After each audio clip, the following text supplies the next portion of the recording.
Hello, ladies and gentlemen, and welcome to another scene set in Living World of Darkness, a Rage Across New York, a venue for werewolf, the apocalypse.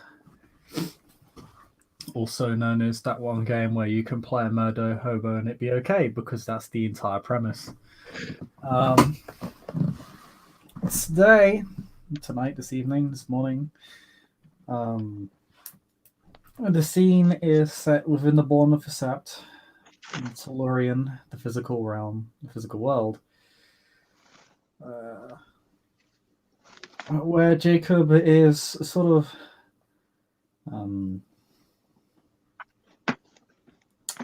Jacobing.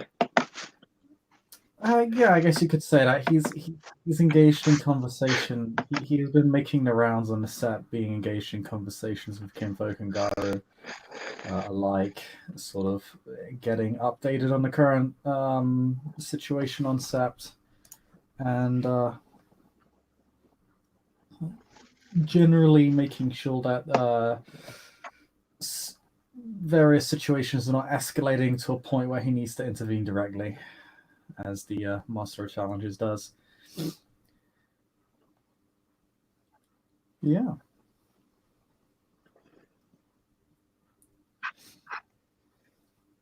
I can only presume Dorian is assisting. Dorian will yeah, Dorian is will make his way to his pack leader, pack alpha. He has a bag with him. Hey. What does the bag look like? It's pretty much a backpack okay. that he's carrying. So it's gonna be for a second I thought it's like a crappy plastic So bag. That litter out of here. when just a sec. Went out on the mission at the forgot the word where we went. The power plant? Power plant. Went out on the mission on the power plant last night. Bit late because, I was about to end my shift, and then five assholes decided to, be assholes. No, drunk assholes. Bit late, but made it and killed a big thing. Brought back a trophy.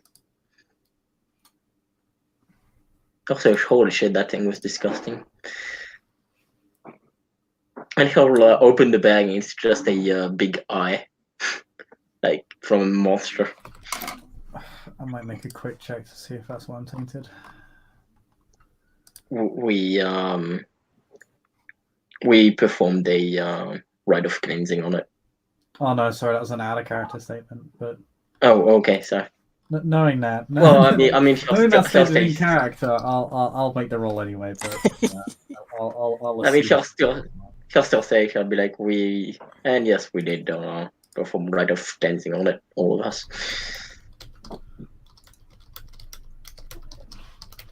Okay, I succeeded on a sense where I assume it's okay, mate. Yeah, they cleansed it. Huh. So you went to the so you killed Diablofet or something else? Yeah, the Amblerset. Okay, that's good. Went kind of quickly. They were, one of them was last banner called called them Harry Potter. So I'm assuming he was one of the mages, and then a few of them were Fae, apparently. No idea how they got one of. Apparently, Last Banner helped them get in with thanks to. Oh no, wait, it wasn't Last Banner. Were they with us? Clean Cut. Sorry, yeah, sorry. Clean Cut, Last Banner, not Last Banner. So Clean Cut and then Clean Cut helped them come into the Umbra apparently. I came in late, so all that had already happened. I just came in to get in the power plant and then fight the thing.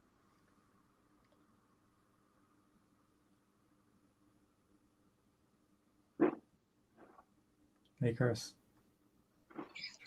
Oh yeah. Where exactly are we at? I'm assuming we're on the Sept. We're Where on are the we at border this? of the Sept, yeah. Yeah. Icarus is wandering around. He's actually walking by. He's got like a cup of something hot. Looks really hot. He looks like he's muttering to himself. He'll kind of stop and he'll keep talking. If he notices Jacob and Dorian, he'll stop and he'll give like an enthusiastic wave and he'll actually walk over, but he stops a couple feet short.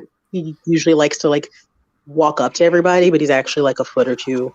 Like he's just out of arm reach if anyone wanted to immediately grab him. Hey, how's it going? Hey, I was just Hey, getting good seeing you here. Yeah. Yeah, Dorian here was just giving me an update on the situation at the power plant. So I turned up late, and you were Galliard. You go ahead. Come on. So, because I almost forgot. Some things you'll notice about Icarus, he looks pale. He's got like, he looks pale. And he doesn't seem like, he has this kind of squinty eye, like he doesn't want to say anything. You kind of notice there was whiffs of something foul on his breath. And he'll kind of squint at Dorian. He'll kind of look wide-eyed at Jacob for a moment. Then he'll kind of start doing like a slight mouth cover. What do you want to know? Well, I mean, just start from the beginning. Take me to the end. I know you killed it. He does. He starts glancing around a little bit more, like if he actually wants to be there, or if you could tell for a brief moment he's got that like prey look, like I wonder how quickly I could start running.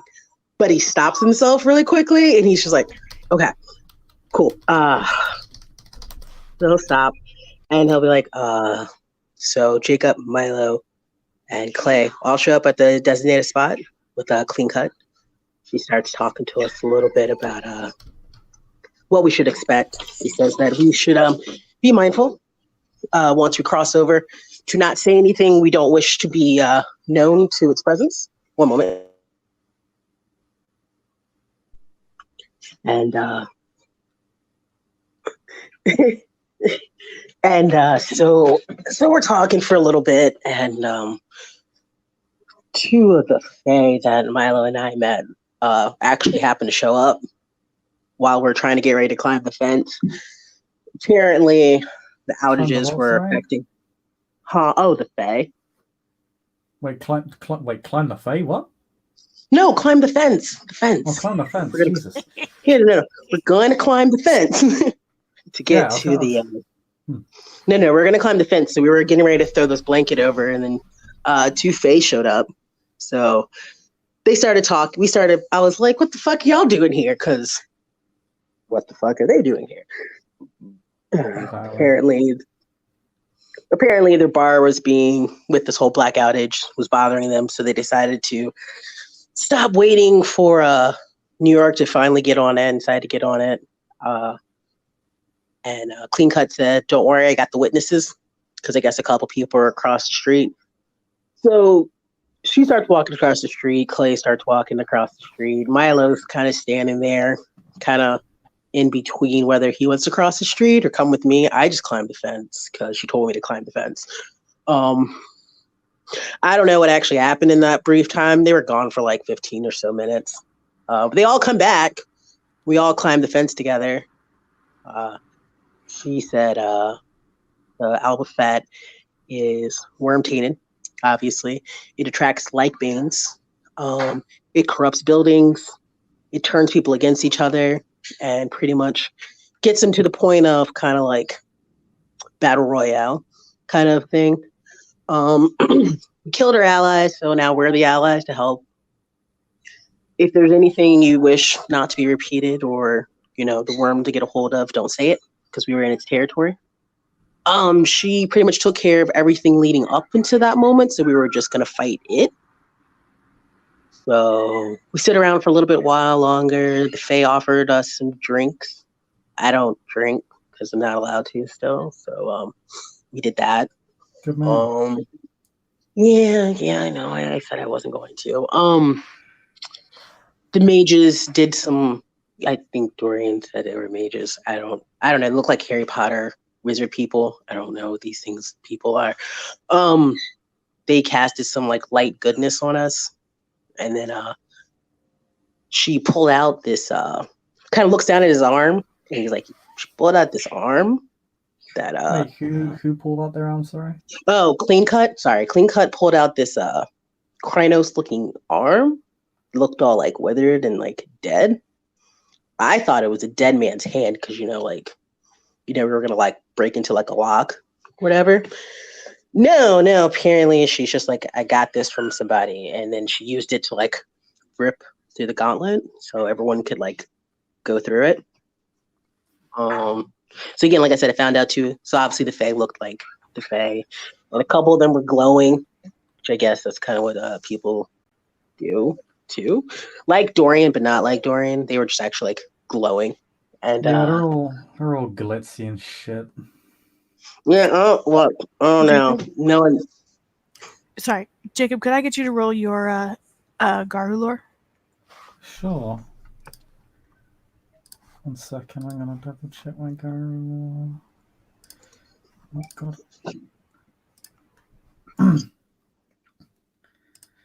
Intelligence plus garou lore? Yes, please. Okay, I get 3 successes.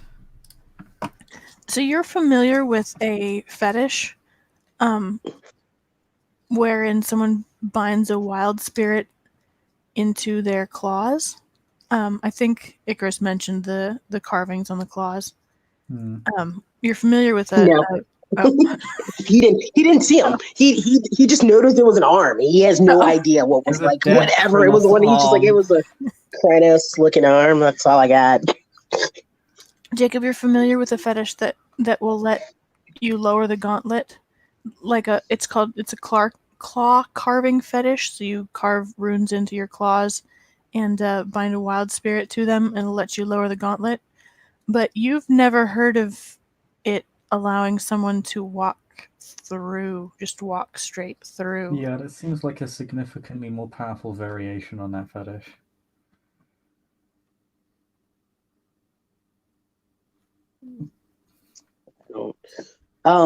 So we Sickers kind of like stops and he takes a drink.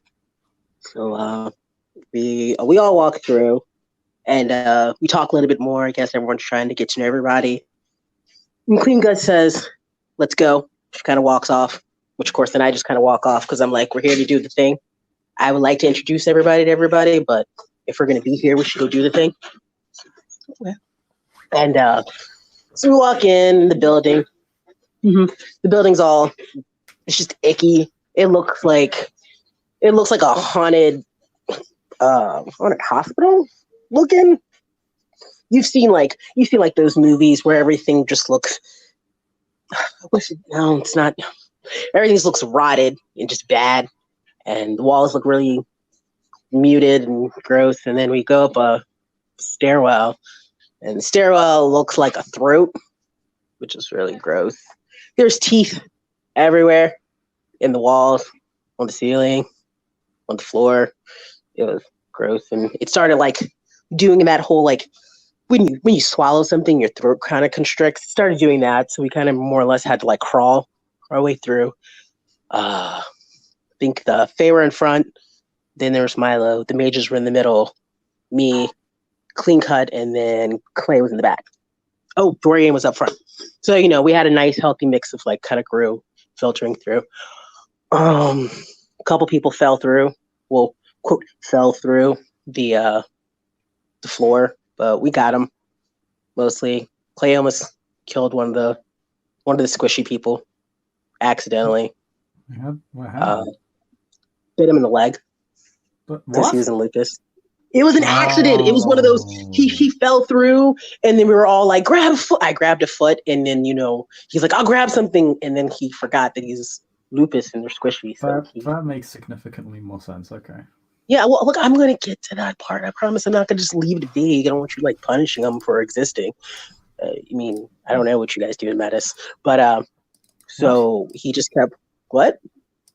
What was that We were supposed talking to about mean? going.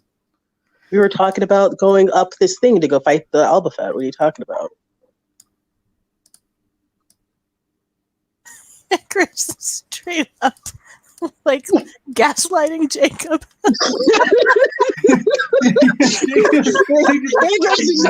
With this, are you seriously gonna do me like this, face? Like you seriously consider? You Like, it's just the most. You're a tribe. I don't know.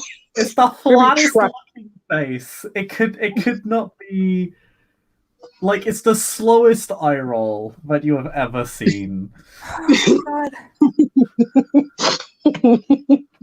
But he's fine. The mage is fine. They had like a little mouse. I like made him better. And Cool.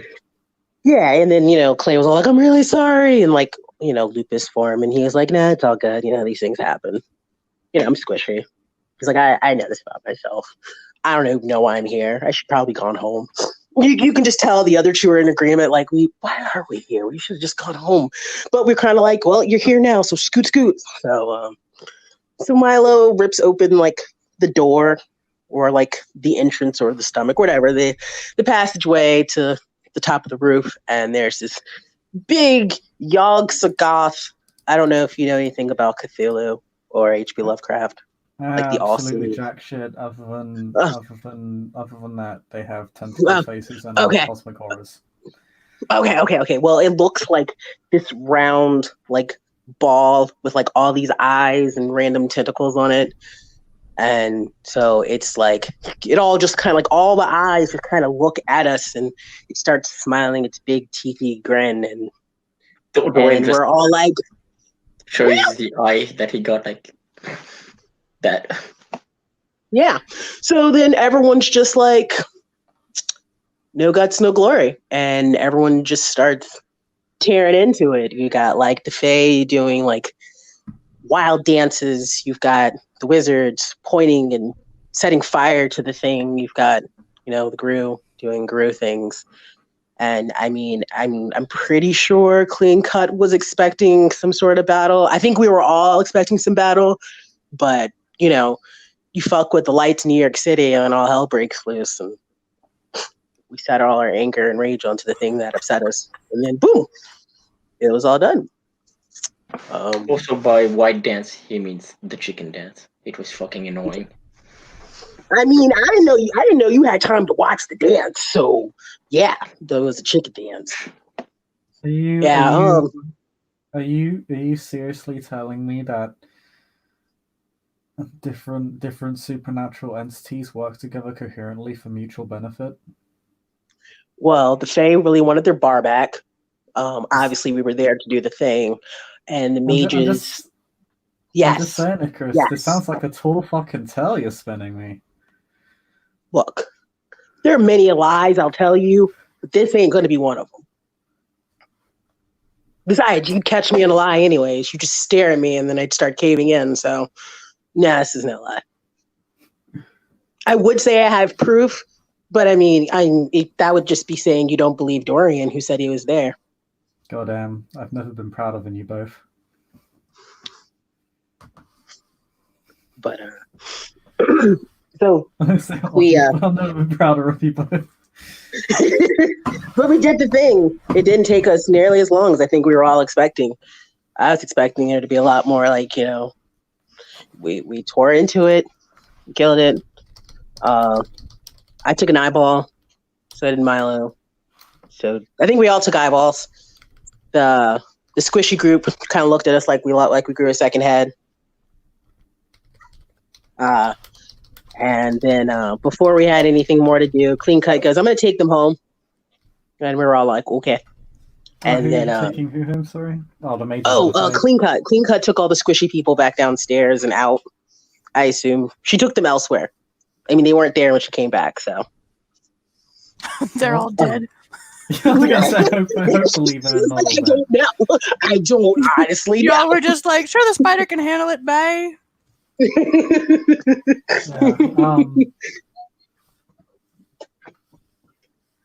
Okay, I'm glad to hear. And that stuff about everybody walking across the street early and witnesses being dealt with, I assume there were no veil breaches at the beginning of it all. Sounds like Clean Cut had it in hand. Yes, she also told us to tell you that it's been done, and she has no more. She said something. She said something along the lines of a classic Zelda moment of "You did your job, now get off my lawn," or is that Fire in the Hole? One of the two. She did a classic Shadow Lord. Dorian looked accosted, like, "How dare you? I'll leave when I'm damn well ready to leave," and then he left. Yeah, who got all mad? Oh, no one got actually mad. Everyone kind of had this look of, "How could you? You sound like Zelda in this moment." And I'm like, she fucking sounds like Zelda. And then I was just like, I'm gonna go now. Yeah, you don't want to talk back to Zelda, right? I will. I mean, I Tell wasn't Zelda. mad. I was just surprised. All Some right. That sounds good. The agreement That's is good to complete. know. That's what she said. She said the agreement is complete. All And right. she said, tell the Philodox. I'll keep that in mind. Okay, that's good. That's good to hear. Actually, that's well, I mean, I guess I can only congratulate you guys on a job well done. Sounds like the whole issue's sorted. Oh, she said, she says, don't bother anymore. Yeah, We shouldn't say it like that, well, but that's kind of the assumed. Yeah, well, we'll keep an eye on the power plant, but other than that, unless she comes to us and isn't, as long as she's not causing us problems, then there's no reason to go to her.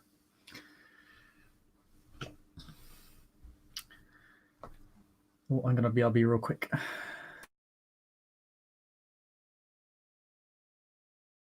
And Icarus is gone. Okay. Now I'm gonna be real quick. So Icarus will instinctually just take a half a step back, and he'll kind of bring his cup up to him, and he'll start drinking it, and we'll just kind of look at the two of them. You can tell there's something on his mind, but he's also like waiting to see if anyone else has anything to say. Doran just kind of sits down. You alright? You look kind of pale. I'll be fine. It's one of those I died, but I got better. I'm good. Yeah, I hope you got better, otherwise we'll have to deal with it. I met a friend. I meant to tell you. I had to tell my Larissa too, but I met a friend, and we're hanging out together for like the next lunar month. Who's your friend? He like subconsciously like rubs his chest. Shit. And he stops because he's starting to think. He's just like, well, I mean, I can give you. It doesn't have like it has a name, but it also doesn't have a name. That makes sense.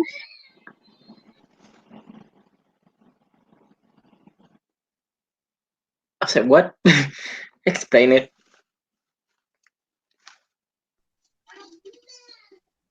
All right, so the quick down dirty conversation is I met a spirit who now lives in my chest for one lunar month. Now my breath smells and I look like this.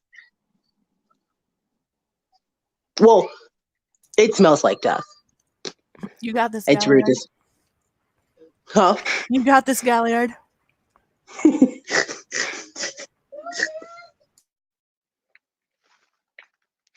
Oh, something you should probably both know, because, well, it's part of our mission with of our PAX mission.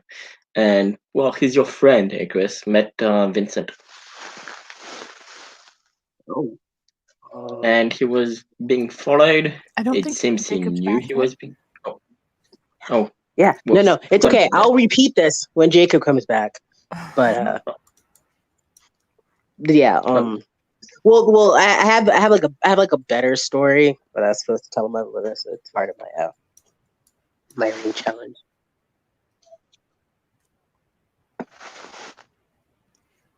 Did I have to tell Mother Lucia's story too for your challenge? Well, that was the whole point. So the point of the mission was to go meet a spirit and get its story. And since I don't have spirit speech, try to figure out a way to understand the spirit, have a conversation. So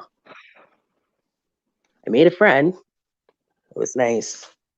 I found out that my dad had a really cool had a really cool hitchhiking glove.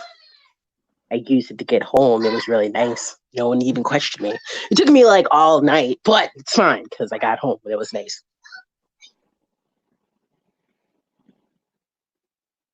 I mean, what do you mean by? I mean, is it a special glove? Does it do anything? Yeah, apparently. So there's a spirit in the thumb, and so what you do is you hold out your thumb like this, kind of like a hitchhiker's glove, and kind of like a hitchhiker puts a thumb out to get home, and it'll get you to where you need to go. That's neat. That you found it? No, my dad left it with my mom, and my mom I kind of took it when I was finally saying my final goodbyes to my mom. It was on my like small. It was in my book bag of stuff that I brought up to New York. Like I don't know. Like I've kind of like had it with me for a while, but I never really like done anything with it. And I went to go see my mom on a Friday because it was just easier than trying to go see her next weekend. So yeah, give me one moment.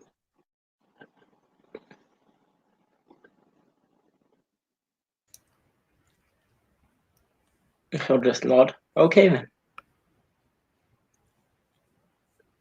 While we're waiting for Jacob to get back, I think this is a good chance for Last Banner to come strolling on Sept. She's got one arm in a sling and is stalking along the edges of the path. She spots you all in the distance. Oh, do we know what happened to her arm?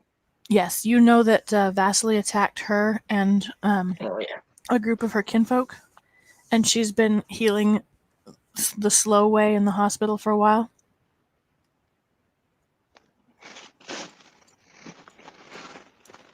How's that arm going? She nods to Dorian. It's fine.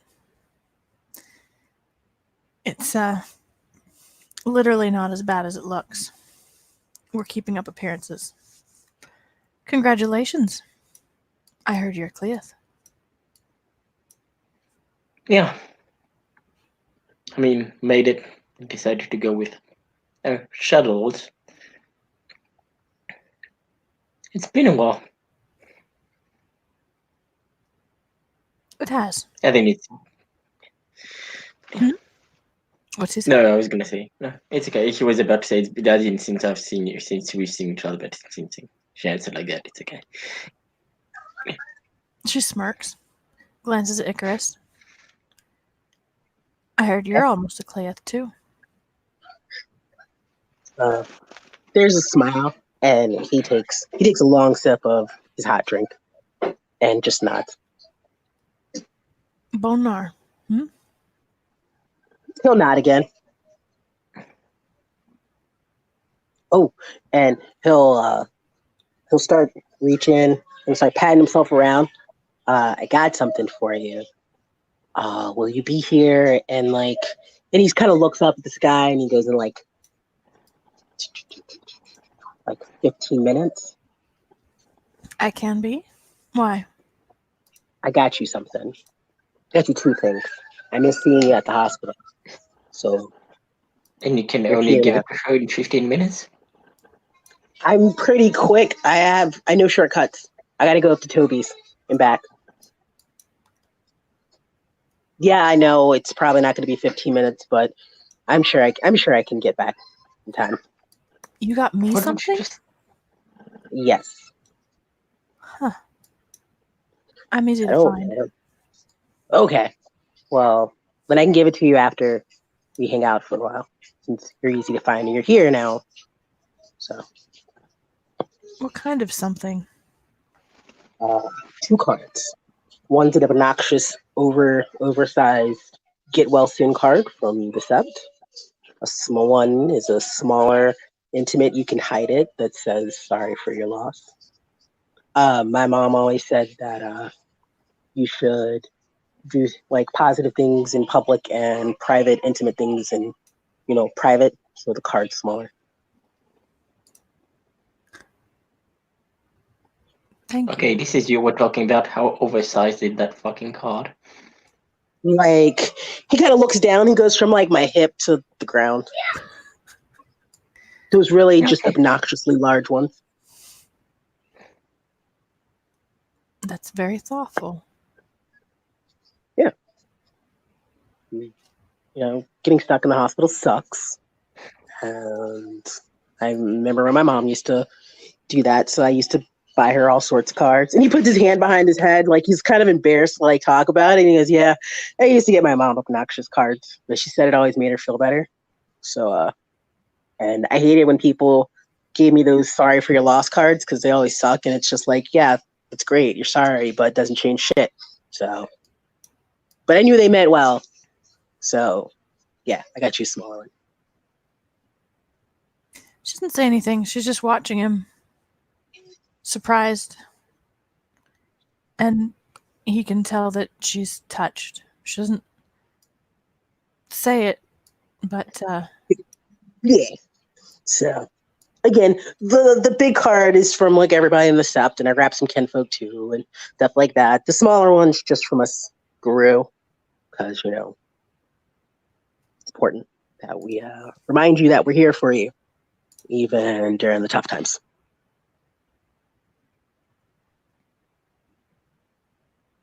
Not saying that you aren't tough all by yourself, He does that like slightly uncomfortable laugh. I don't know much about your tribe. I just know you guys are like Valkyries and like Amazon women. So, just wanted to remind you that you guys are alone. you're right. Wow. I did not expect to If you outlive want a bone nori, you'd be a tough guy, I swear. He starts to laugh, and his face definitely warms up a little bit. It starts to look more like the color it should be. You can tell he's just warm all over.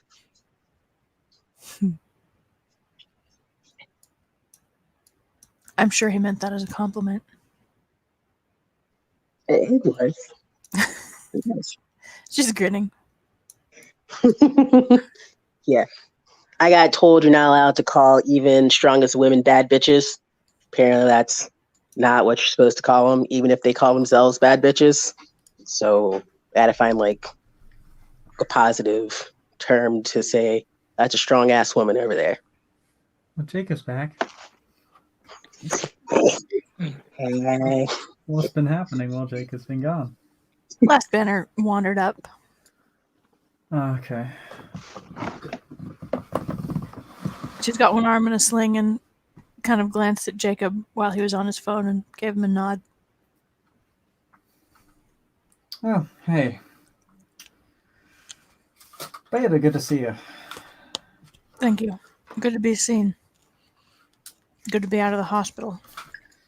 Yeah. I'm glad to see you. Outside, back on Sept. She nods. I was just getting I've just gotten an update about how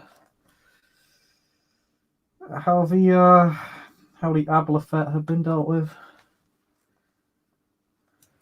Those are nasty. Good job. Yeah. Don't let me interrupt. Please continue reporting. Something about bad bitch. What are you talking about, Icarus?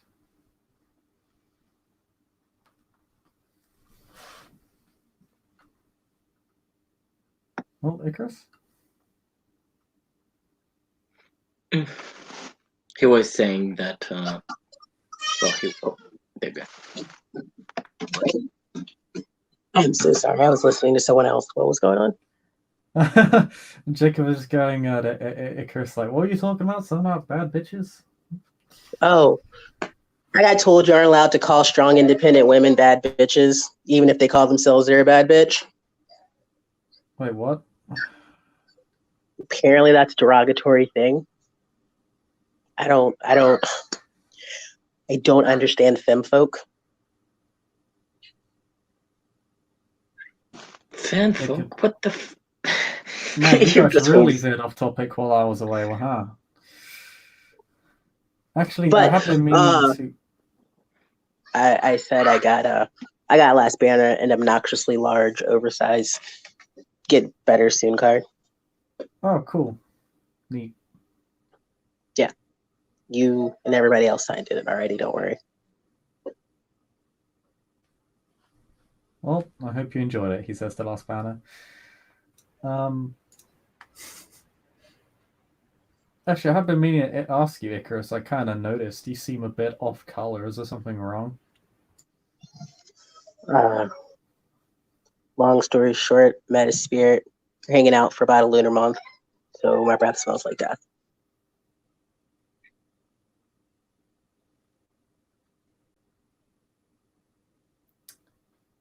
And obviously I look like I look. I'm okay.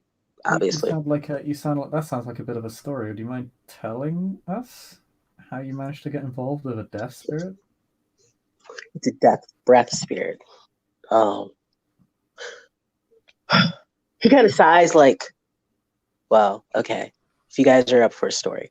Anyways. So you guys don't know, but my mom's death anniversary is next Saturday. And I didn't want to go down to see her because it's hard. Losing people is always difficult, So I decided to go down now because I have like my rite of passage. And I was like, I'll go down, and I'll say goodbye like all properly. Kick mom, let you know I'm going to go join the forces that go bump in the night to protect the things that don't go bump in the night and stuff. So I took a train down Friday night. I told my pack I was going down, so I didn't just kind of like just fuck off and stuff. So I went into the Umbra because I figured I was probably going to do a whole lot of screaming and crying, and I didn't want to scare the dead. He kind of smiles a little bit about that. I don't want to scare the dead or people who live there. I found out that my dad had this really cool hitchhiker's glove. Fire in the Hole told me I should look into it and kind of like enjoy it and, just really like, meditate and try to get to know it. I did my usual, I don't know you, so I introduced myself thing, which it didn't respond. It responded, but didn't respond back. It kind of gave me like a spiritual, like, shake your thumb, nice to meet you. And kind of like hung out for a while and just kind of like enjoyed like the eerie, graveyard kind of scene. And then I realized that it was really, really, really foggy and it was hard to see. And something was kind of like doing that, like kind of brush against. And I was like, it's going to be like one of two things, wind spirit or spirit. I have no idea. So I decided to introduce myself like I always do. I'm Icarus. He kind of thrust his hand out to no one. Actually, he goes, I'm Icarus, Galliard, Bonar, Sept of the Green. I'm not yet Bonar, but I aspire to be. And me and the spirit, well, I did my usual. I'm just going to talk someone's ear off. Spirit didn't seem to mind. Talked about why I was there. Buried my mom. We cremated her, so scattered her with some ashes. We did. I was like, "Hey, do you want to come?" And the spirit was kind of like, "Hey, let's go see what else is out there." And I'm like, "Why, yes, let's go see my newfound friend, whose name I do not know, and what it is that you do. But if you're here and you're willing to listen, I'm willing to talk." And clearly, we're now friends. So we ran in the Umbra for a while. Sort of saw some spirits, but most of them kind of like fucked off.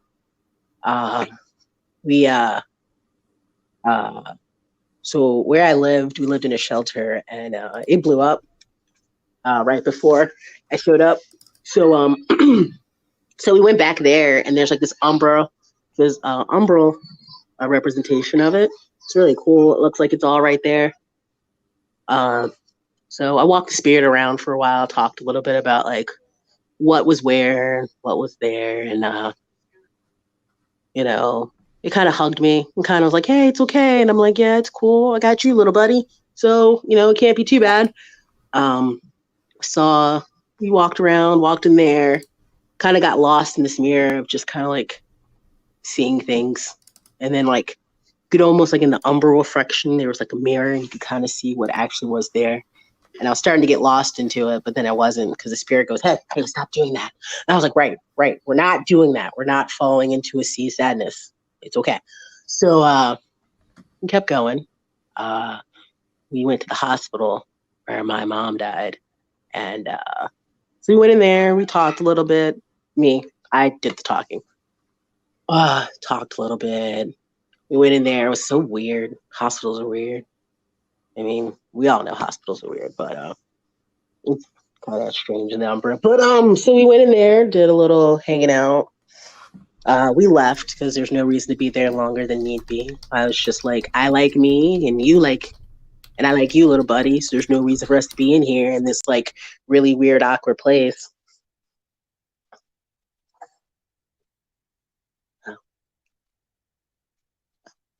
I will repeat the story for Jacob when he comes back. So when we left, I decided to do the whole like, you ever just really wanted to like really, really, really just scream, just all the injustice and anger and all this just like, rah, you're just like, I'm tired of, holding it in and reminding myself that I'm doing Gaia's work. And you're just like, when's my chance to just be really just unadulterated, just so damn angry.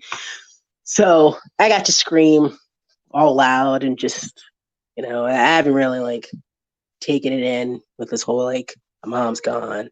I don't know who my dad is, which is fine. I don't really know him, but like, and this grew now. Gonna do all these like really cool, awesome things. Like, one of like first really good person I met died, and she was a bird, which is weird because like I had a crush on a bird, but doesn't matter.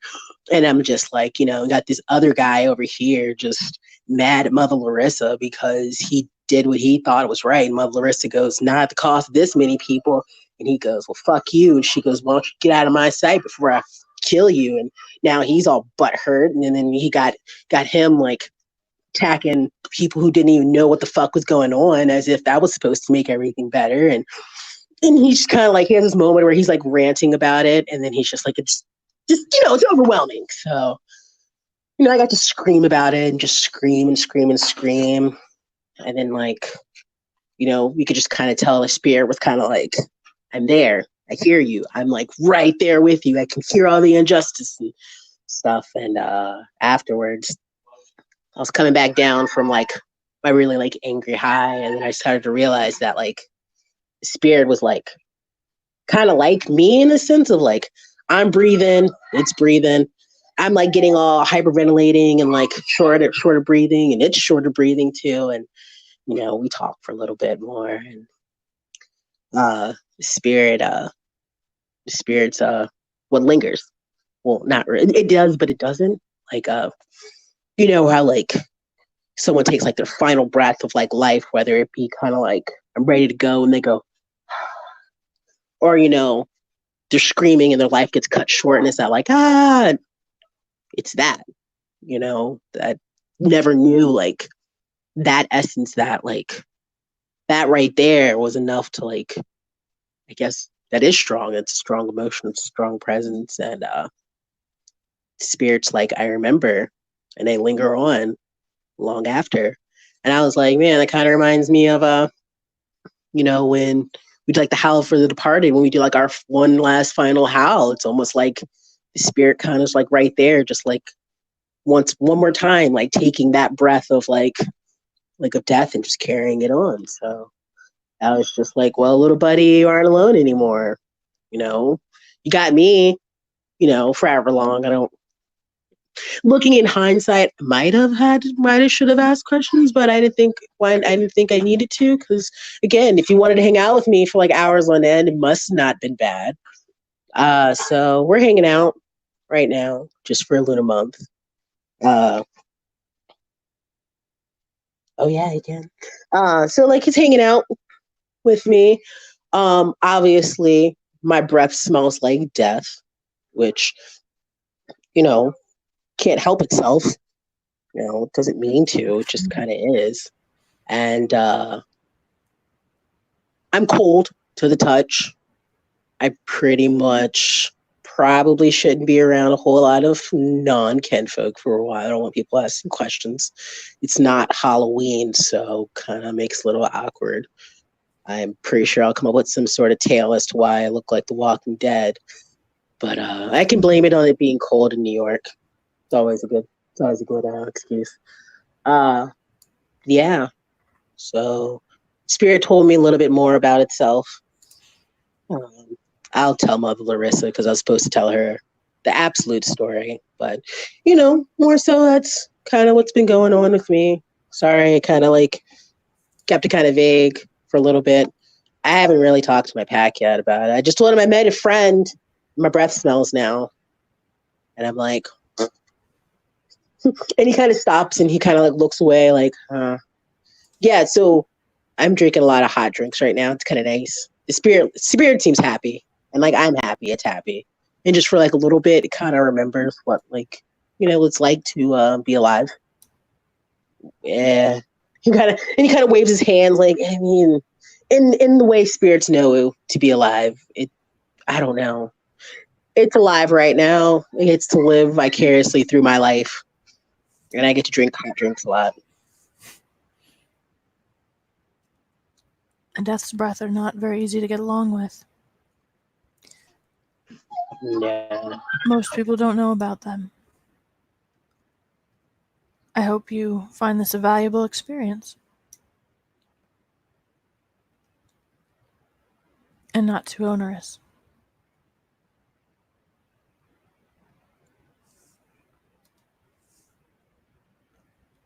No, it's nice, a little comforting knowing that someone likes me so much to want to live so intimately through me. But I mean, I'm not gonna somehow just be like, oh well, I'm just gonna do whatever I want.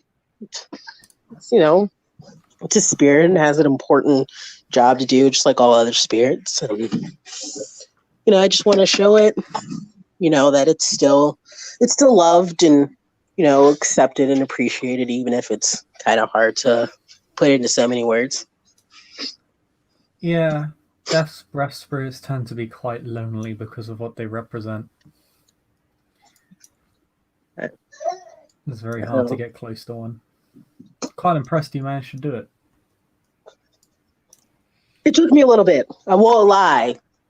It was obviously the breath is definitely, if you aren't prepared for it, just gotta accept it. It can come across as a bit of a shock, yeah.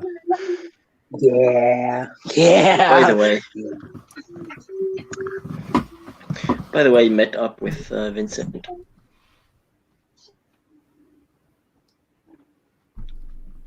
He,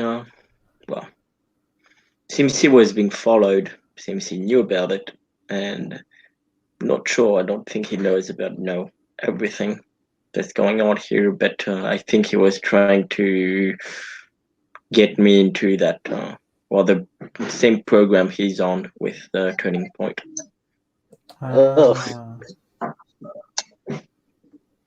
Took him to my place to gain his trust. I mean, guy followed him.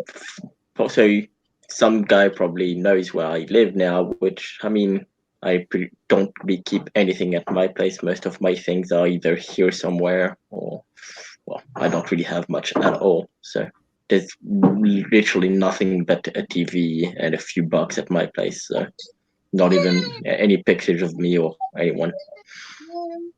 Okay. So I don't. They know where I live, which doesn't really really isn't any threat. But I did manage to, I'm working on getting his trust, and apparently, I think he's working on getting me with in the same program as he is. Just a second. Icarus kind of his face kind of twists and this almost not disgust, but this I don't like it kind of Look. Skeptical.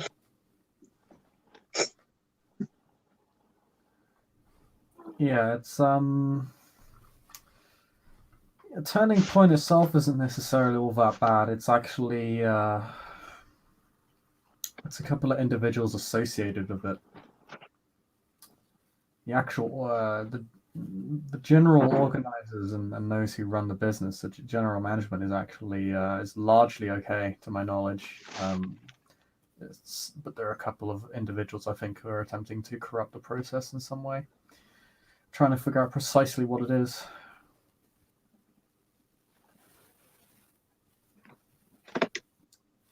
I may have to pay a couple of individuals a visit. But yeah. Yeah, Vika. Oh, Jacob. Hava comes in. He looks bare at the moment. More, not necessarily unusual clothes, but unusual for him. He's in basically just a black dollar t-shirt. Seems to be wearing like pajama sweatpants and wearing just moccasins on his feet as he walks through the group, and he inclines his head to everybody. Avica, congratulations on your pack. Thank you, and congratulations on your health. Thank you. I managed not to kill anyone that whole time. Much appreciated. As someone who was once locked up in a hospital for almost as long as you, I can say that is an impressive feat. She nods. Been to the gym, Avica? No, just came back from. I've been at home for a while. Been working.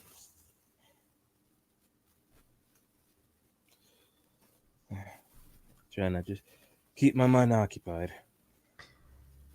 Oh, it's actually good that you're here. I mean, I guess the more people I inform, the better. So work can get around. Well, Dorian was out dealing with the Ablafet. Well, Dorian and Icarus and company were out dealing with that. Me and Zelda had arranged a meeting of right place, wrong time. Did he talk? Yeah, he came to us voluntarily prior to the Fianna Castle. Alright. As there wasn't much he could really tell us. Vasily and Malazia cut him off months ago.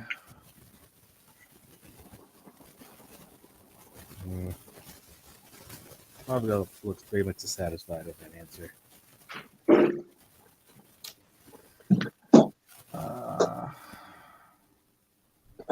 I more or less said, look, I got a whole list of options for you. None of them are particularly nice.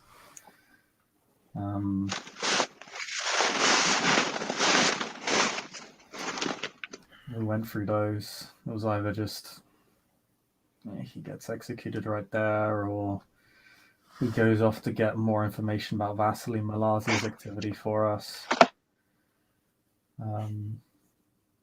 Neither of which he was particularly plussed with. Well, it's not like he's in a position to have any authority right now. No, well,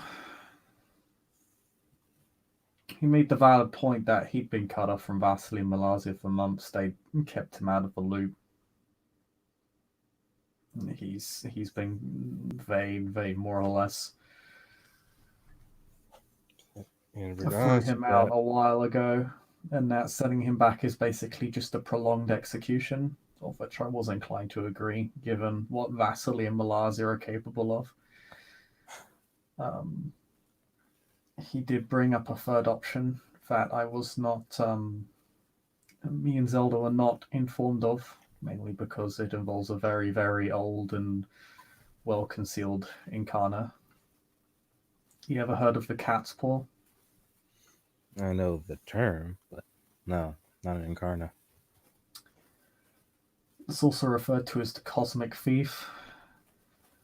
Think of it like Robin Hood, but instead of stealing riches from the wealthy, it steals their families and Like Cat souls. Sith? Pardon? So like Cat Sith?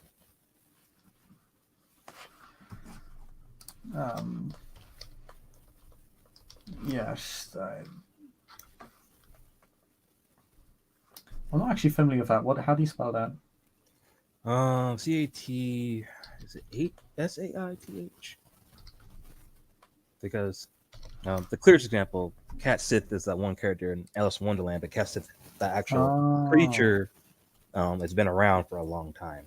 It's not that jovial thing. Cat Sith, depending on the story, is rather very, very cruel and dangerous. So, now you tell me. I mean, I guess. Yeah. Kind of, but no. I mean, there are some similarities. I don't really know much about it. I've heard of it in passing. It's extremely old and it's never really called upon anymore because the price it imposes on people are extremely steep, and it only ever calls prices upon people that have something to lose. Which is why Right Time said it's not going to ask anything of him because everything he ever valued is gone. It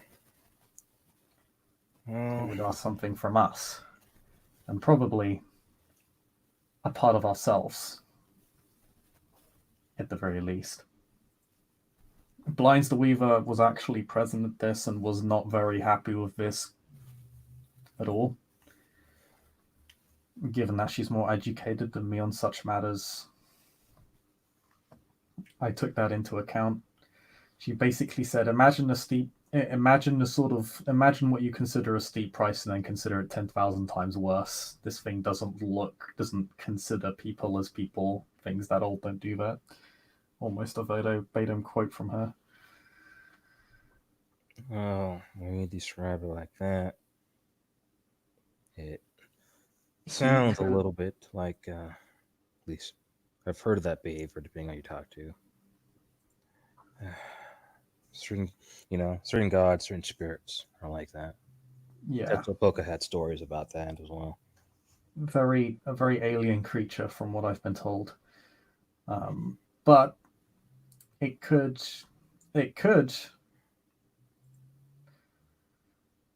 reveal Malasia's location to us.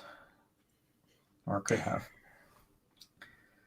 It's just that the price would be extremely steep, and Right Time would lead us there to it, because it is a very, very difficult spirit to find, and is not a well-known one. There are other spirits we could talk to. Yeah, you're Blanche really has been working on that. He nods. So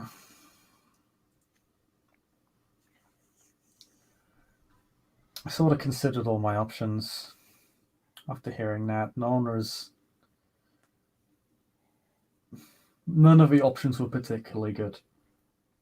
In two of them, Right Time just dies, and we probably don't gain anything from his death at all.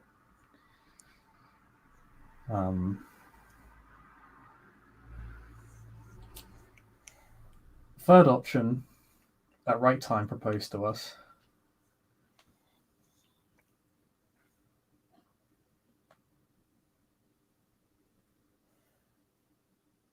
We would get Malasia's location, but the price would be very, very high. Very, very high. I can't really overstate the price because that's more or less what I've been told by both Right Time and Blinds.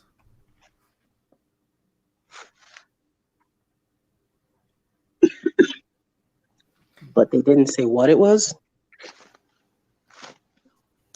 Pieces of ourselves.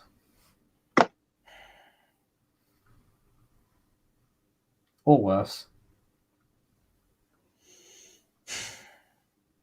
Basically, we could get results right then and there, but Jacob tilts his head. So,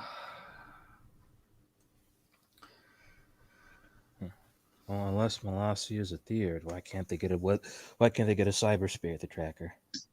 One of the older well, I ones. mean, that's something Blinds the Weaver's working on. She Right. thinks she's got a lead. I'm going to be working on that with her. But I let Right Time go. I let him walk. People aren't going to be happy about that, hearing that. I know. Yeah.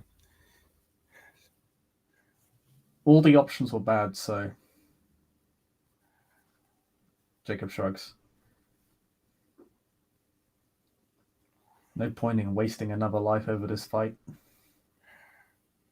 People want vindication. I know I would appreciate it. Not gonna lie.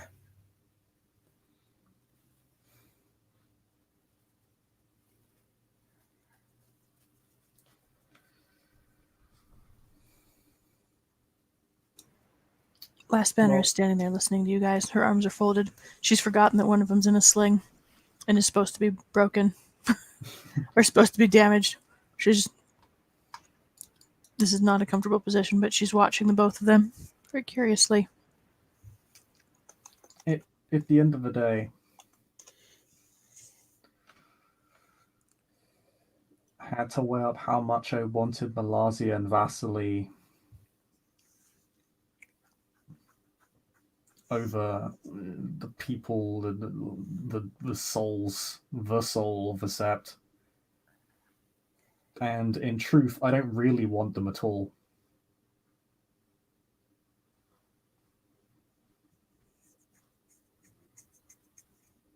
And it's not worth sacrificing parts of our soul or worse for it.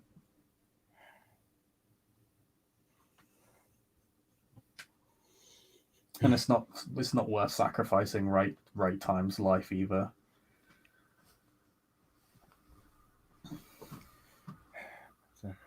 We're a lot better than that as a Sept. Certainly know I'm a lot better than that. Yeah. I've been slipping recently.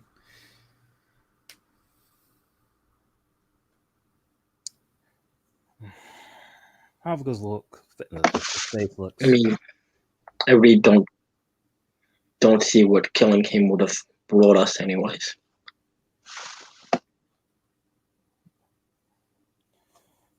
Like I said, vindication. I wouldn't necessarily call it vindication more than it would be vengeance. It's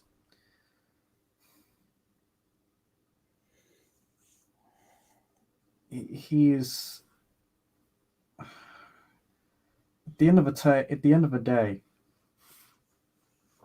Right Time was effectively given a choice: either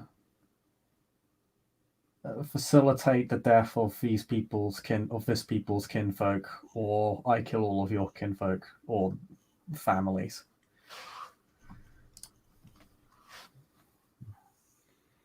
He had no way out from his situation, so I just offered him a way out.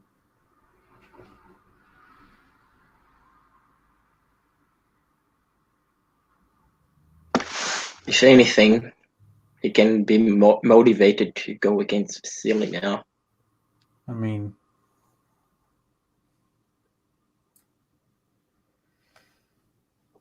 I think he's more defeated than anything else. Like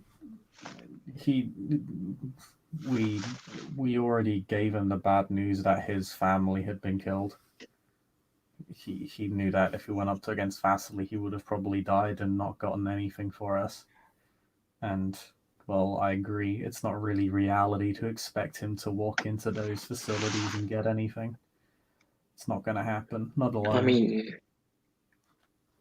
if he works with us, he could probably get some kind of, vengeance on Vasily.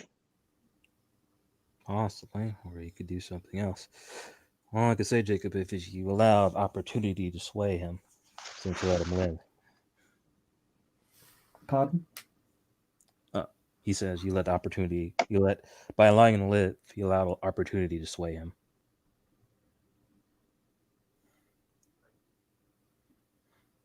So whether he feels that he wishes to right his wrongs and work with us, cut the losses and just leave, or for some reason feels that he wants to get something out of it and go back to Vasily, we don't know. Fate will only tell us at this point.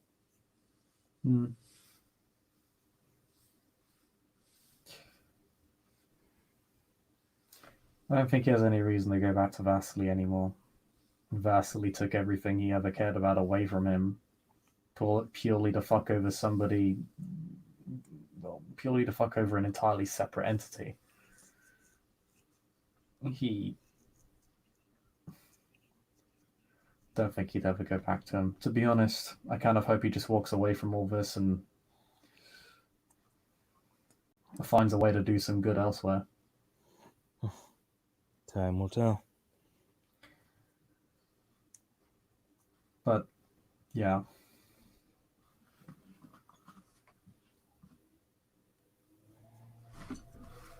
I'm not really interested in playing that sort of game. I only bring up what I think the situation might bring. I'm not here to judge you or command you. Well, I appreciate that. I just thought I'd let you know. Thank you. It kind of came down to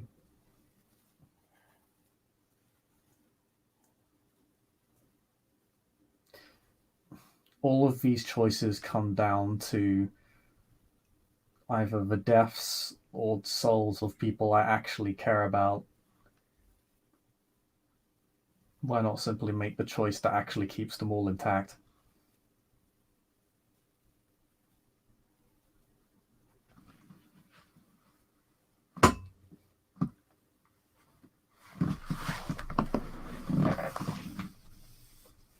I get that people want Vasily gone and Malaysia gone, and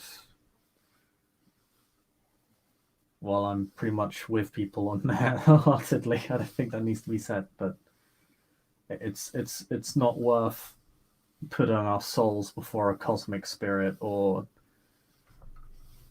violently executing someone because they were put into a situation where either their family dies or another family dies.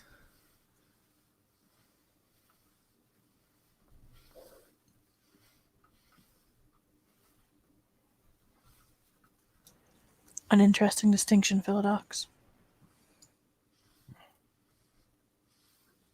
I think we can do better, and we have done better.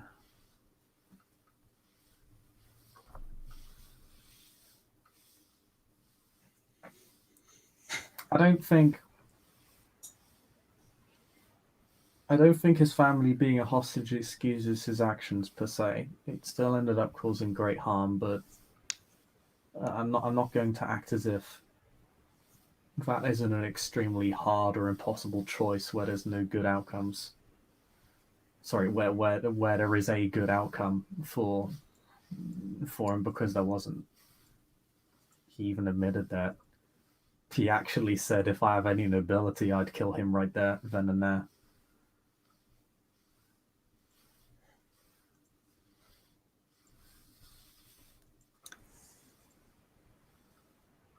Havoc is right.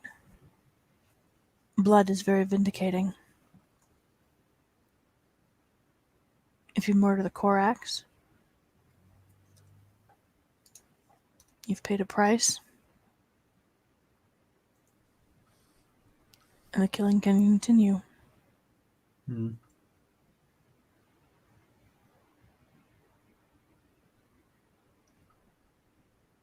If you refuse to pay that price, calls into question the value of the service offered.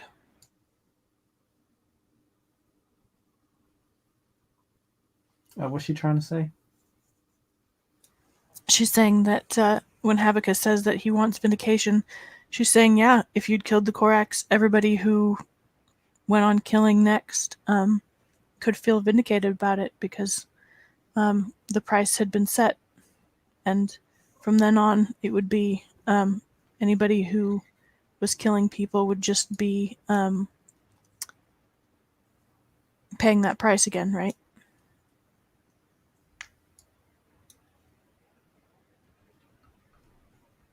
But instead you said by not paying that price, instead of setting a precedent, you called into question whether the killing was actually of any value.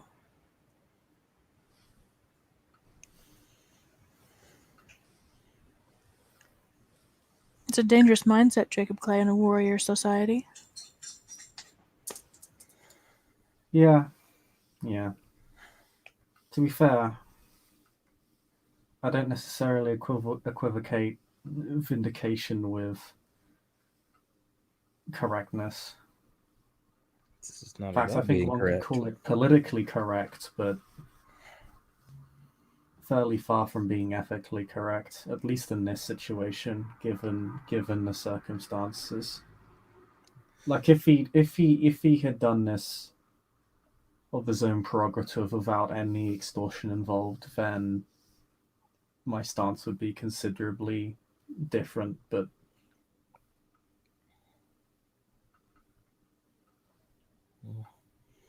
But Jacob, in this this isn't case, about I being don't think correct it or was. ethically correct. We are emotional beings, being garou. Kinfolk, not so much, but are still affected by Luna's rage.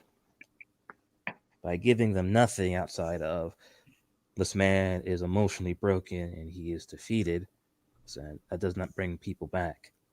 That doesn't make people feel better knowing that the man that ruined their lives is still walking around just because he feels bad. And he had a reason, which I'm not denying that. But sometimes people don't care about that. I mean,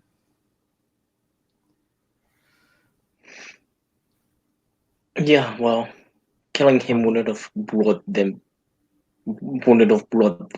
people, brought any kinfolk back anyways. Nothing we could have done anyone back. They're dead, they were dead, they were gonna stay dead, whatever happens. And really I don't think, as Jacob says, there's really we don't see a reason for him to go after us at all. Or I don't see a reason for him to go this silly after what happened, except if we help him. So really, I really don't see what's going to happen now. He'll probably just stay out of it. Won't do anything. yeah. I mean, If anything, he might kill himself. But you can't guarantee that, neither of you. Logically speaking, it follows he has committed this series of actions, therefore there must be this series of consequences. But Well, he betrayed us, and all the same, his family paid the price for his betrayal. I mean, they were going to pay the price anyways, but they didn't pay the price for his betrayal. If he would have said no, I'm not going to spy for you, Vasily would have killed them immediately. That's the whole reason he didn't betray us to harm his family. He betrayed us to save them. Yeah, but they were dead anyways. They were dead once he had them. Yeah, but he didn't know that. He didn't know that. He thought that he would have been in a better place than the peddler. He thought maybe as again he's stuck in this no-win situation where either I get these people killed or I get my family killed. But as I said, logically it follows. I just question in this particular case whether that particular consequence makes sense. And as Lost Banner says, I've questioned the value of the killing because it's just you set a precedent. Some people might think with you now, Jacob, if they have a good enough sob story, they can get away. That is very much a real possibility. I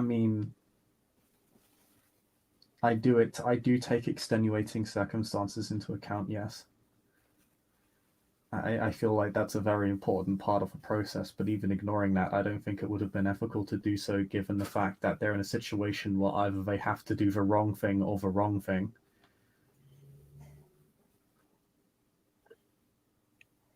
Either he's betraying his people or he's betraying us. He was checkmated. By allowing him to live, he has to live with the consequences. If we killed him, his consequences would be over. He'd be recycled and go off into wherever else he's going to go.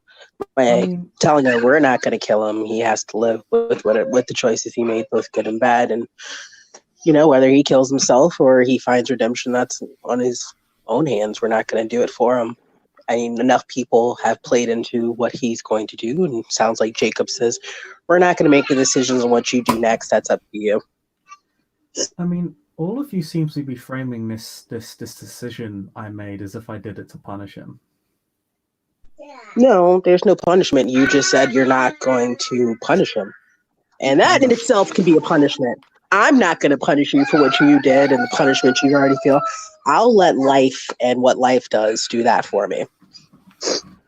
I just gave him an out to his no-win situation. Maybe. Anyways, I gotta go. I'll see you guys later. I'll see you later, Dorian. Bye. Yes. Bye-bye. She just nods. But at the end of the day, if we're seriously going to be executing people because it makes us feel better, then I feel like that's a pretty heavy indictment of our society and of ourselves. Yeah. Like if we are going to execute people as a punishment, it should not be because it vindicates people. It should not be because it grants them comfort. That concept makes me feel quite uncomfortable. The fact that by engaging in a public execution or even a private one makes people feel better is very worrying to me. But if we're going to execute people, it should be because there is no other way forward for us to resolve this situation, or because this person or because the individual in question is such a threat that they must be dealt with lethally.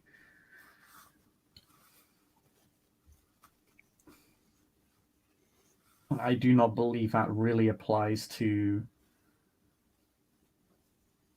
right time at all. Sometimes actions have such heavy consequences, such as convorting, for example, if... Oh, one moment.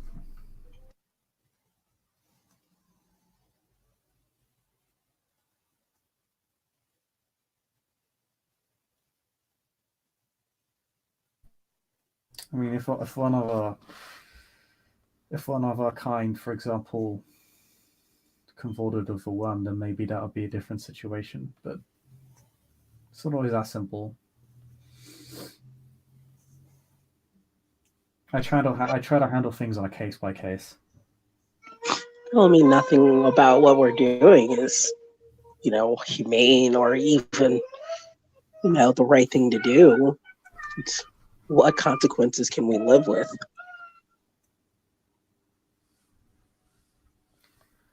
I mean, us being what we are, we have to do a lot of bad things.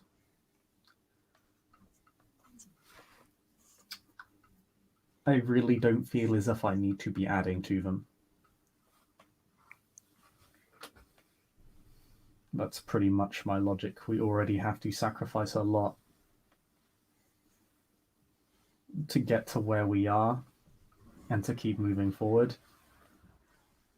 I don't need to make that burden any worse for people.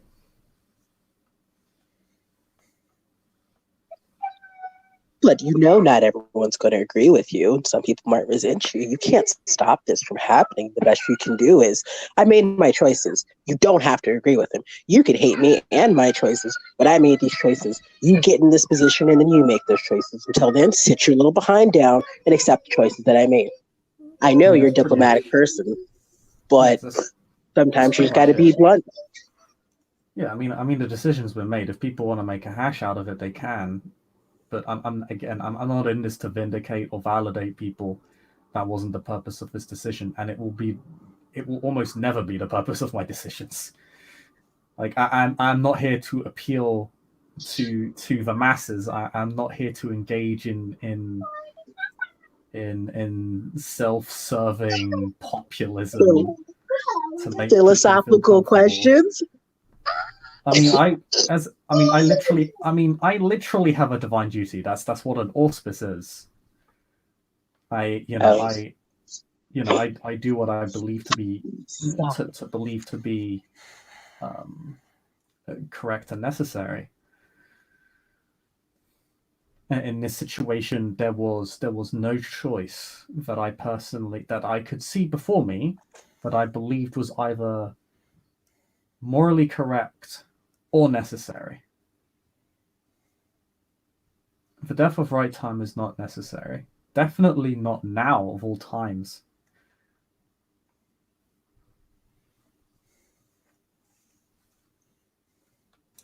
Last Banner is watching Icarus is watching Havuka.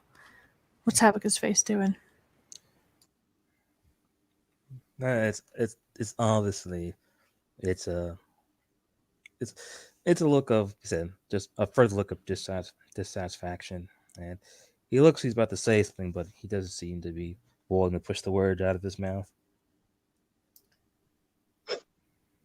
We are being dragged.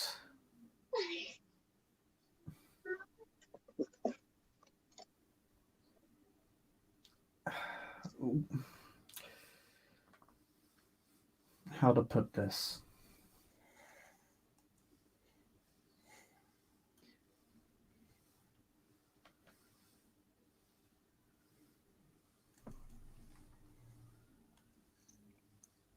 We risk defeating ourselves, and I'm not interested in seeing that happening, and I'll fight to ensure that does not happen.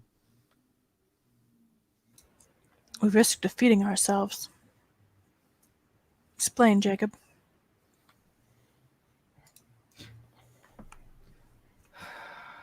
I went on a bit of tirade about this to right time when he asked me how much I wanted Vasily. Because I said that I don't, and I don't. I don't want him at all. He is a threat purely because he has decided to make himself a threat, even though he had actually built something of value. Instead, he has decided to wage war upon us because he wishes to make an ethical point. The ethical point being sacrifice your ethics, because results matter more. The ends are more important than the means, not understanding that the means are actually quite important. Particularly in a world where ethics have a tangible impact on the world.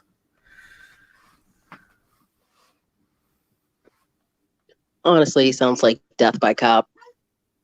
He knows there's no way getting out of this. He wants his last stand to taint Sept, to taint Mother Larissa, to drag her down. He knows he can't actually get to her. Well, that's the He's thing. just like, he didn't have to do any of this. But who has to do?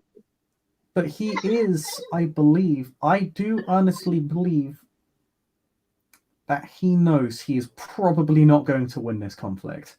What he does believe he can do is drag this set down so far that it will have lost by the time it kills him. Yeah. Death by garou. Pull us all apart while we're trying to pull him apart. I mean, I've seen the impact it's had on people. I've realized the impact it's had on me. Right time was a wake-up call.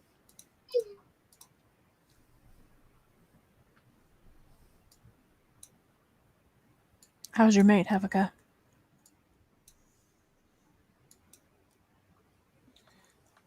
Ouch, timing. What? Ouch, timing. Last banner's watching. Have a cut. No, no guts, no glory. All. There is, in the silence, you see his jaw sits a little bit. Probably he might be biting his tongue. But he responds, "She's in a safe place for now."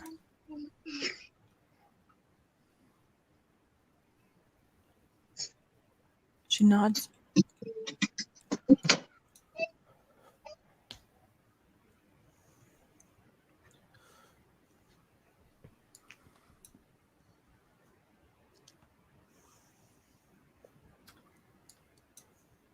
Glances back at Jacob.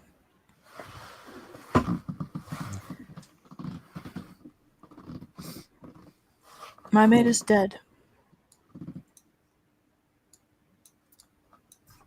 Oh, BRB, sorry. I'm sorry for your loss.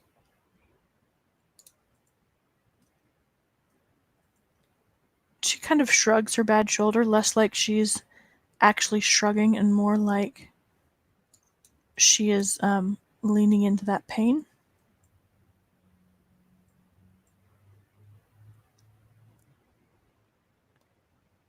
I have not decided how I feel about it.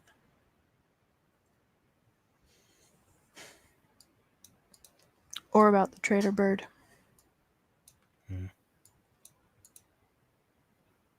How serendipitous that our philodoxes should be discussing it as I arrive.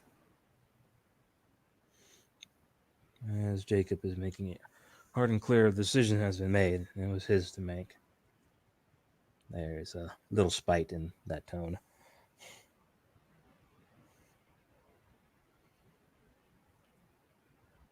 Would you have decided differently?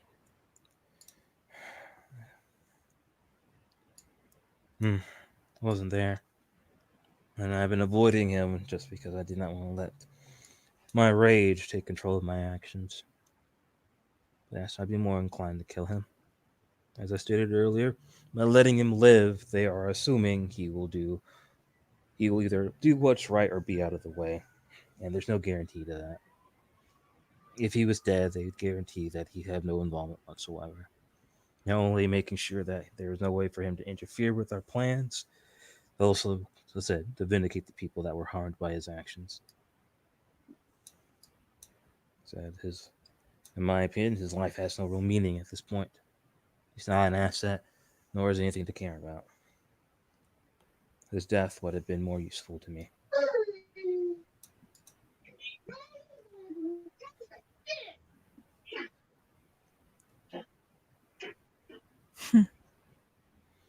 Because outside of Jacob speaking to him on a one-on-one basis, nobody else has ever taught the right time, right place. So as far as they know, he's just a simple traitor. We don't necessarily want to hear, like I said, the sob story. They want to know that the man that killed their family and friends is taken care of, not just simply wasting away. Taken care of. Do you mean neutralized as a threat? Yes. She glances at Jacob, who is not back yet, I don't think.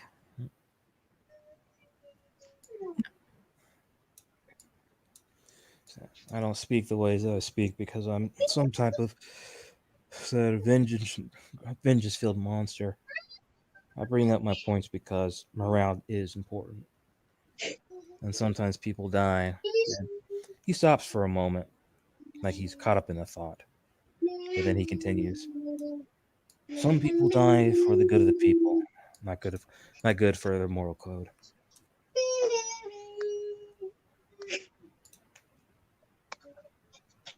He does make a good point about what sort of people we might be if we are murdering to make ourselves feel better. Now, is that any different than any sin that people do that make themselves feel better?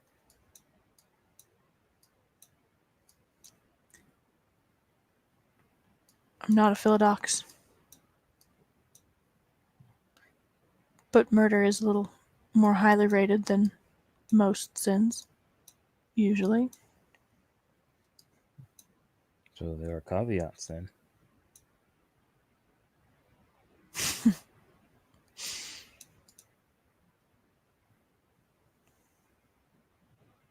I said mostly is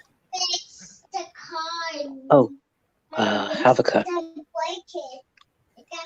So I met a death breath spirit, and we're friends now. And we're living together, at least for a month. He 20 raises an eyebrow at that. You know what I told you I went to go visit my mom? Yes. Yes. So I was hanging out in the Umbra for a while because I didn't want to make a scene in a graveyard. I don't want the cops calling on me. And apparently I met a death breath spirit. And I talked a whole bunch because that's what I do. Right? I talked a whole lot. We walked around where I used to live and where my mom died. And the spirit told me about itself. It talked about how it first came to be. It was pretty cool. I didn't. It gave me a bit more understanding about the gauntlet and like the wild and the weaver. It's bizarre. His eyebrows kind of knit together for a moment. It's still weird. I still don't really completely understand it, but like I said, we're friends. I mean, we're as friends as much as the spirit and a garou can be friends, but I think we're pretty good friends. I'm sorry my breath smells like... He kind of rubs his nose a little bit. It smells pretty bad. Sorry. Not really sorry about it because, I mean, imagine how it feels like 24/7. I mean, for me, it's just like a whole month.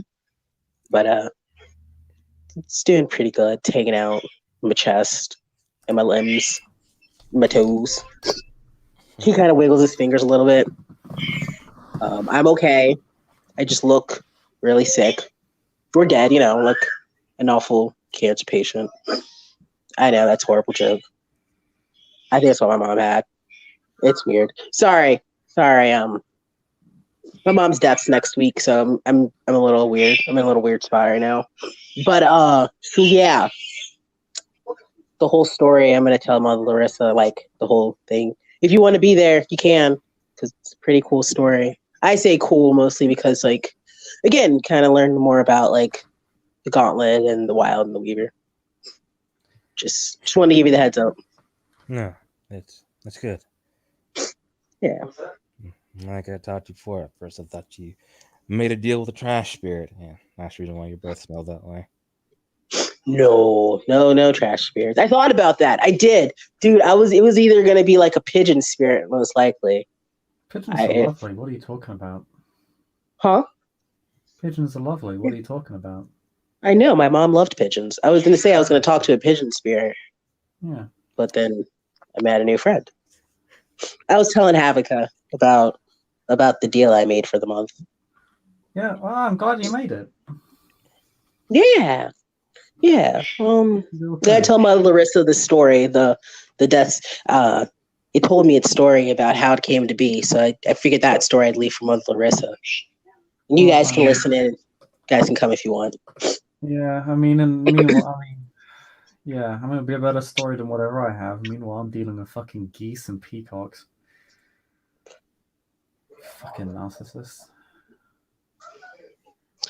I mean, they're birds, though. I mean, am I right? Yeah. What is it with egomaniacal birds and spirit deals? I do not seem to have the best of luck when it comes to that sort of thing. I don't know. Rubs his forehead with his hand. I mean, you are dealing with... I mean, are they pretty to look at? Because if you are, you're dealing with the men. So you should probably find the dull-looking ones. They're probably better. They're probably better suited to have a conversation with. Unless spirits don't have genders, I don't actually know. I mean, Wanda was just a regular goose. Yeah, I can't help you there. I just It was a remember Canada the goose. prettier the bird, probably more masculine it is. Yeah, yeah. Does that mean I'm not masculine? He looks down at his very plain clothes. No, the females are kind of dull and unassuming. But that's only for birds. You're not a bird, and you dress for comfort. You don't dress to impress anybody. I'm sure Falcon will be glad to hear your commentary. Oh, you're welcome.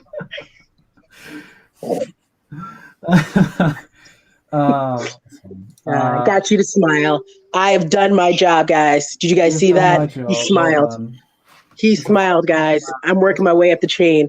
Last banner, you're next. I'm gonna get you to smile. You just wait. Oh wait, I did already.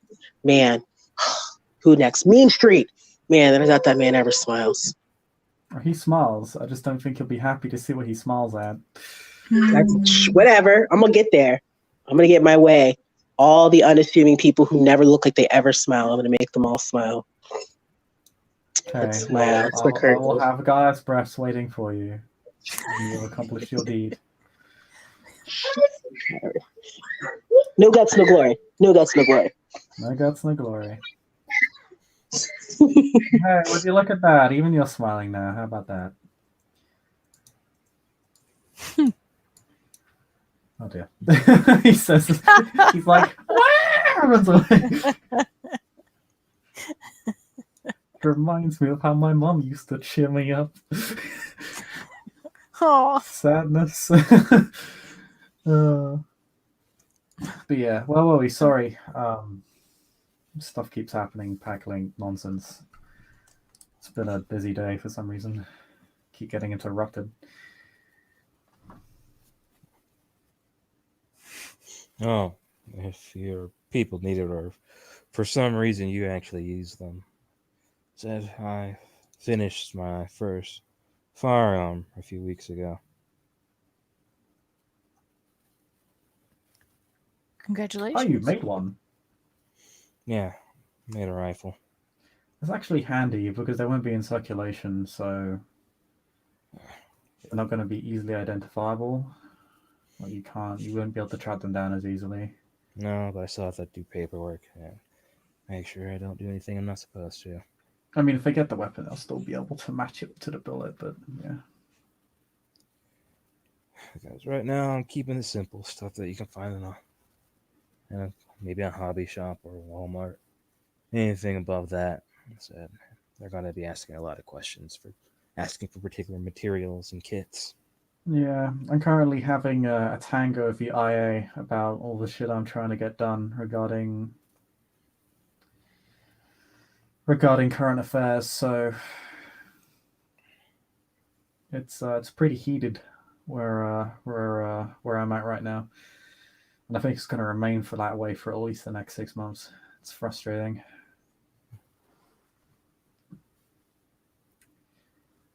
But it is what it is. You know, It might be worth holding a small moot about all of this and how to move forward from here. Do you have Galliard's got recommendations? tails. Pardon? Do you have recommendations for moving forward? I do, but I don't think everybody knows about them yet, and it's going to take a bit of advanced planning that other members of the set may want in on regarding IES.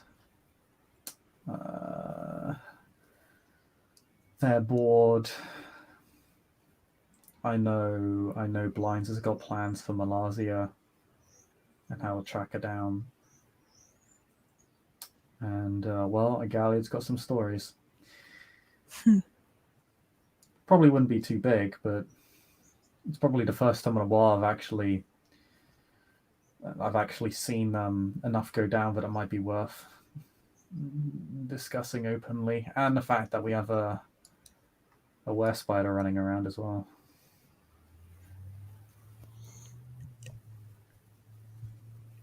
Her brows raise. Yeah, that was she was the one that she was the one that was initially tracking down the Ablafet. She had made some deals with some weaver spirits to go help her kill it, but we ended up kind of, well, bumping into her as Farah do. And then Missy took me to her so we could establish a deal, and that's how we in the West Spider teamed up to take down an Ablafet.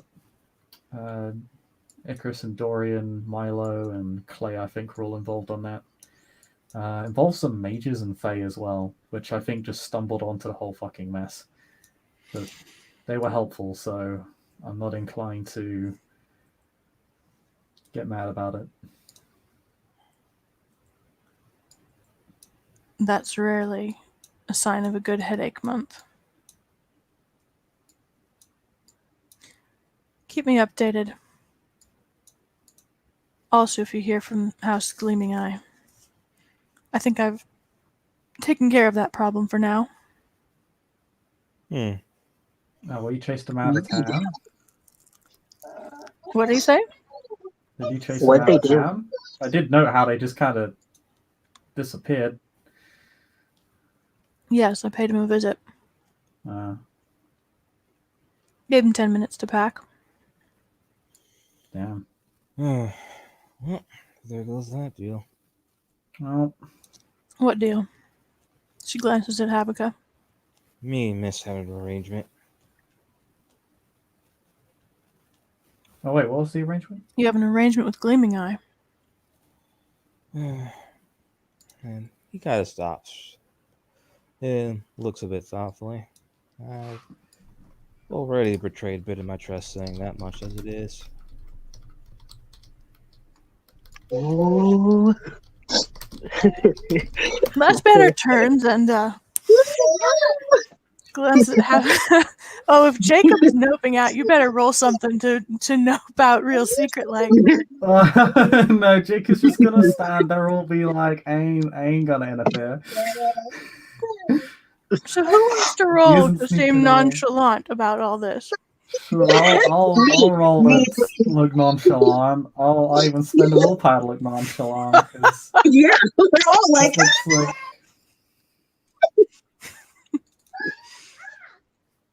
Let's see them dice. Jacob.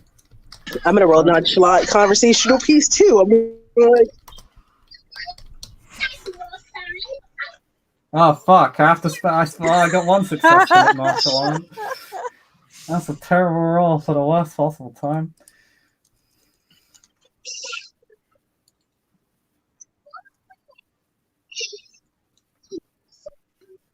Now I gotta get last banner sheet open.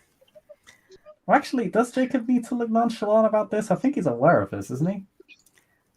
I mean, does Jacob have any? No, wait. Does Jacob have a guilty conscience regarding any of this? Actually, no. I think Toby was there. It shouldn't be a surprise. Last Banner knows about. It shouldn't. It's more of a. Actually, I think it should be more of a surprise. She doesn't. Toby was also told not to communicate with the elders of the Sept. Oh, that's true. Yeah, Jacob's gonna shut the fuck up then. Let's see who she catches first. Icarus with this 1 minute sub. He's like, oh. Oh man, you got two We're of both all of those. awful at lying right now. We're Tetslapoka's boys. Yo man, we are actually supposed to be decent. Jacob got lucky. Jacob is the luckiest bitch right now. Making out like a fucking bandit on this. Too far. I should be rolling more dice. Icarus is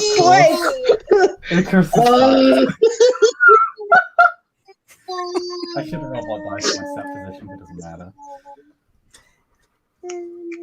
So, last banner glances at Jacob and Icarus. I like pure breed as well, actually.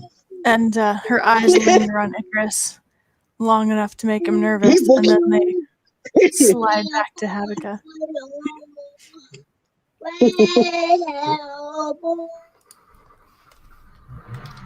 Yeah.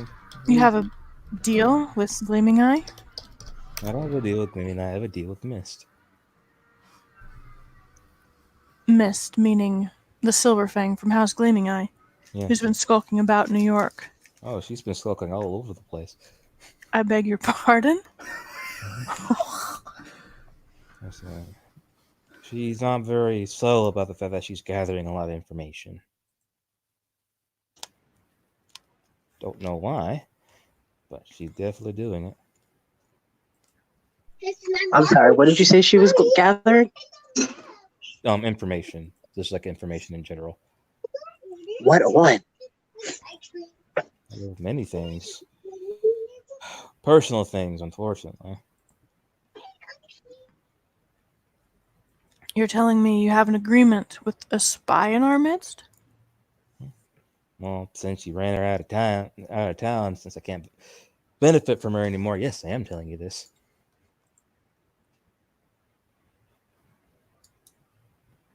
Last Banner stares at Habakkuk like she's really just not quite sure what to say here.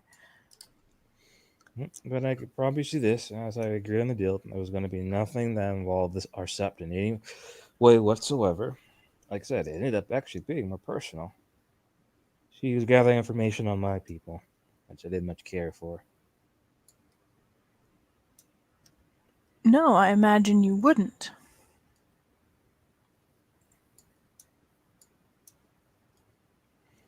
I fail to see what House Gleaming Eye could possibly want with the Sept of the Green at this point in time. It's like I don't want to deal with those past regressions. She was so focused on that, we barely got anything ever done. Do you think the Silverfangs are stupid? I'm sure they're not here to deal with the past. I think the Silverfangs are being Silverfangs. That's all I can really say about it. You say this as a Silverfang stands right in front of everybody. Huh? Am I saying any untrue?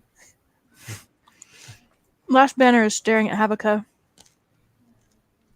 gaining rage, as she stands there, very intent, trying to figure out if she's in the mood to beat up an Uktena today. Yeah. For talking cryptically.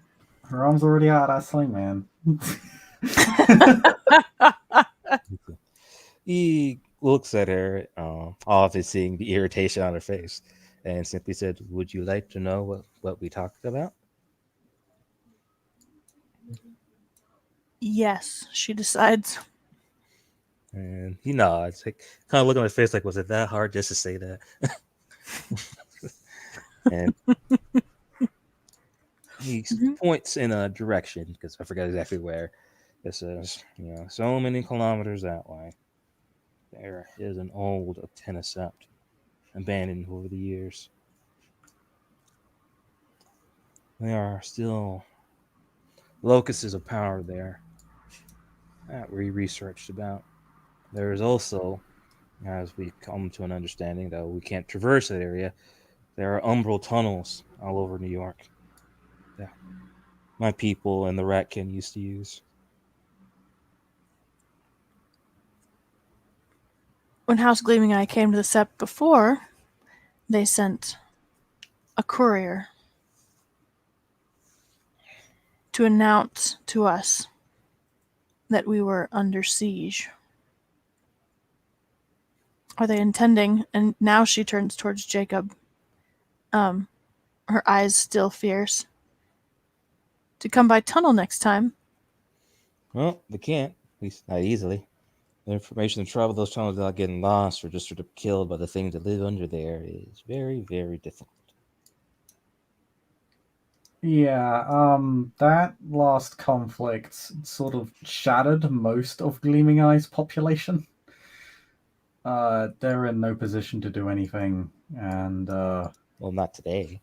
And they certainly, well, obviously I've been communicating with my tribe because I do that. Particularly, I mean, I've more or less been in communication with my tribe since Gleaming Eye did that, but Yeah, they're not in any position to do anything. They're more or less the vast majority of them are dealing with problems back home, because when we defeated them in that battle, enough of them had left that it gave the worm an opportunity to create a hellhole there that they're now busy dealing with. They have most of them have very little interest in coming back here for a very long time. They're not in the position to do so, and they've got more important problems. Are you trying to reassure me, Clay? That's what it sounds like she's trying to do. Yes, they're not planning anything. That's what you asked. I see. They have no real incentive. And again, as I said, they're literally not planning anything.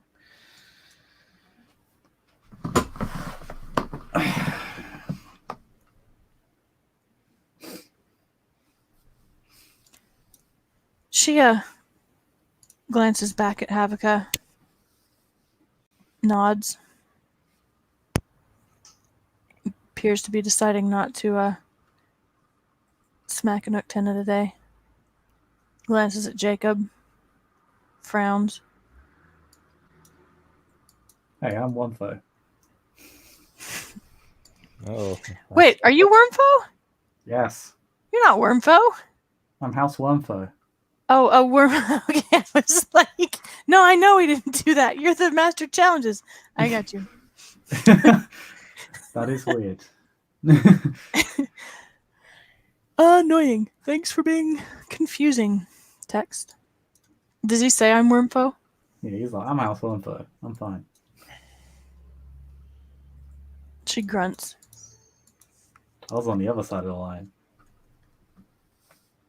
You were.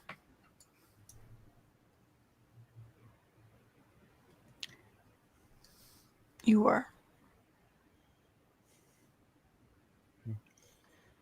what? Oh, I can tell you that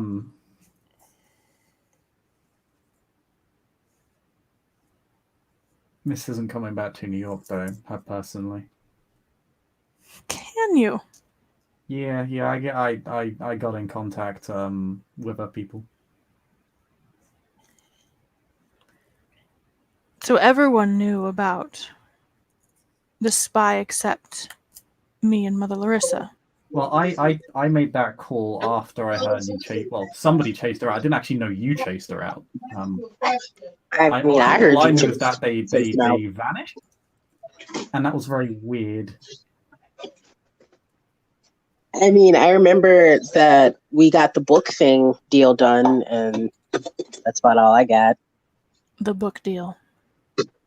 With the Fiona book, the 2 books. Wait, we were in.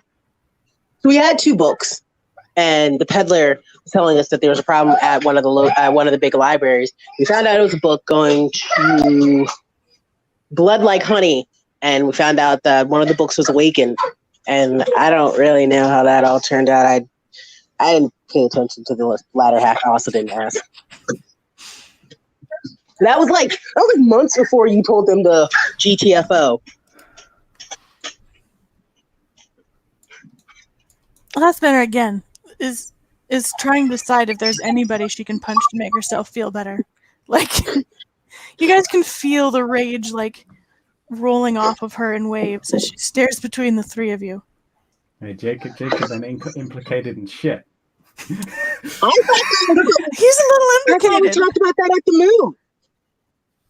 Did you? Didn't we? Wait, I don't know. No, Did I we? thought the whole book thing was under wraps. OC. Because the out of character deal was that. That was Oh, that's right. No, you did talk about the book, but no one mentioned House Gleaming Eye. Yeah. got it. Okay. I was like, we did talk about a book. No. Yeah, because that was explicit. Because I think that was actually like I think even Jacob came up with that like. And Mist was very heartily in agreement that with the book deal that that it not be spread around. And Toby, Havika, and Jacob were all in on that. But they shouldn't have That's told what anyone, because I know Jacob hasn't. No, Nope. I haven't told anybody till right now. Like you said, she got right out of time. So like, oh, she's so good to me now. So no reason not to talk about it. You told Losa. Yeah, but that's because of the thing. And I told her what happened. I didn't tell her everything, but I told her that to learn a ton of stuff. I didn't like that. Mhm. And Lo's son could keep a secret, and she might not keep the secret again. Well, she's not here anymore, so it doesn't matter. Yeah, but as I said, I got in contact after like about the whole thing after you chased her out. That's how I know she's not coming back, because I made that call after the fact. Which is OC, which is true. That blue book was made after. That's not a lie. Last Banner makes eye contact with each of you in the wolf fashion. Like she makes eye contact and holds it until you look away. No, Javier looks at her back and he just simply says, I understand that you're upset, but would you rather not simply know it all? Icarus ain't even looking. Icarus knows better. No. Is Haviga entering a stare down with Last Banner? Sure, why not? Dang it. Let me get out my mechanics. Hang on. I don't have points of intimidation anyways. Stare down. So she's more likely gonna win unless she rolls really, really bad.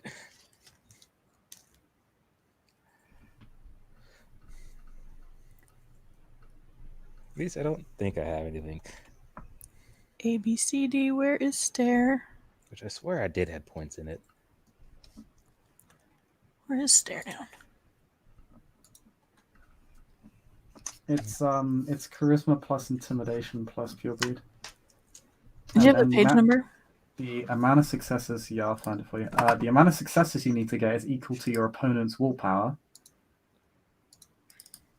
So, if someone, you could be very high rank, but if your willpower's like 4, your opponent only needs 4 successes, whereas you might need 8 if their willpower's high. Yeah, I should invest in intimidation. I know they can extend the contest artificially if they begin spending willpower and stuff. And then it comes down to who has more successes by the time somebody is either out of willpower, decides to voluntarily resign. But it's here somewhere. Let me go find it.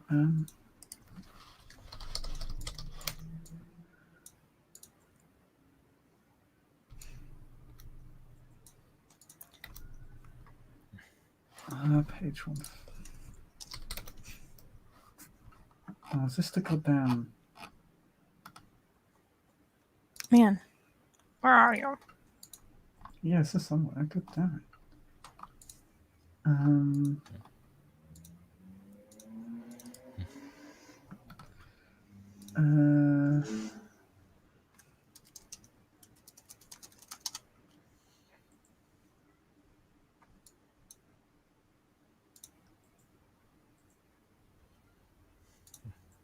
No running, pursuit, repair.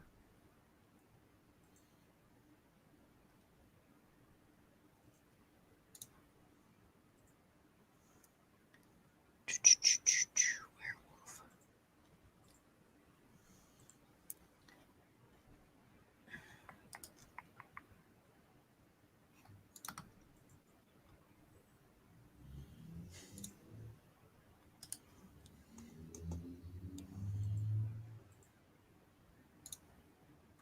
Man.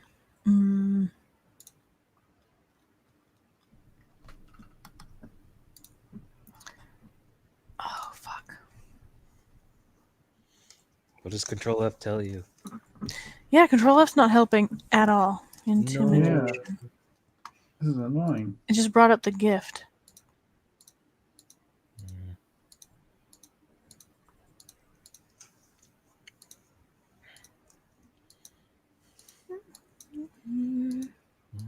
Would it be a social contest? I'm trying to think of different ways to look at it. That's a good idea.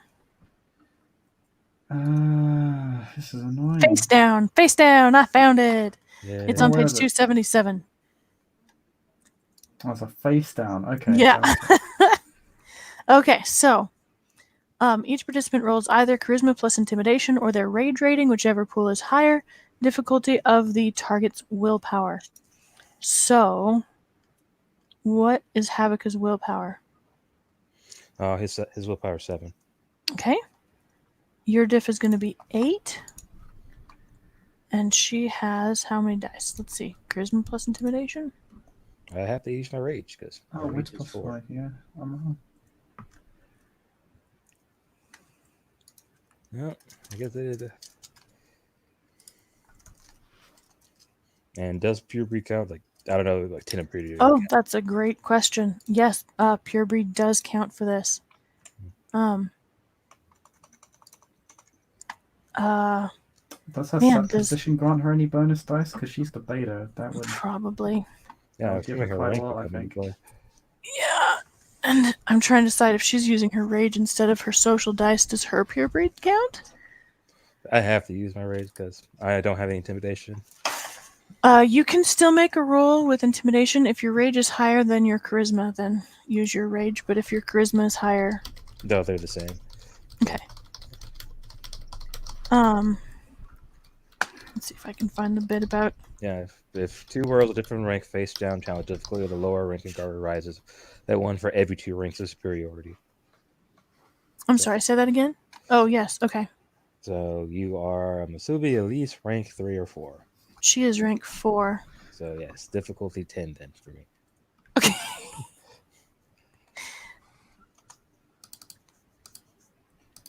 Also F1. Oh. Yes. Oh, for a second I thought you just said press F to pay respects. This would be very difficult. There's no mechanics for the set beta in Guardians of the Cairn. Fun fact. I think she would probably count as an elder for her position because she's effectively the second in command. She's part of the Elder Council. So, she needs target's wits plus 5. So 8. Okay, 8 successes. And you need, what's her wits? Also 8. So round 1, round 2.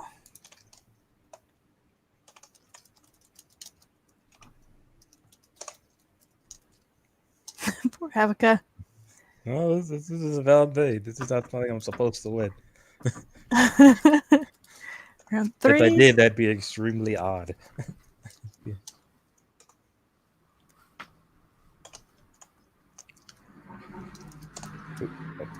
Well, it's gotta be 0 anyways. You haven't botched, which is great. No, I haven't botched. That is surprising. Wait for it now. No, you said it now. Okay, so for 4 rounds, for 12 seconds, Havika and Last Banner stare at one another. And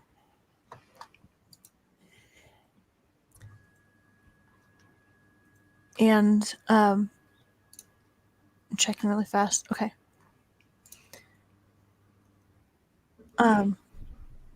Yeah. And then what do you do, Havika? When you finally break, you can't take it anymore.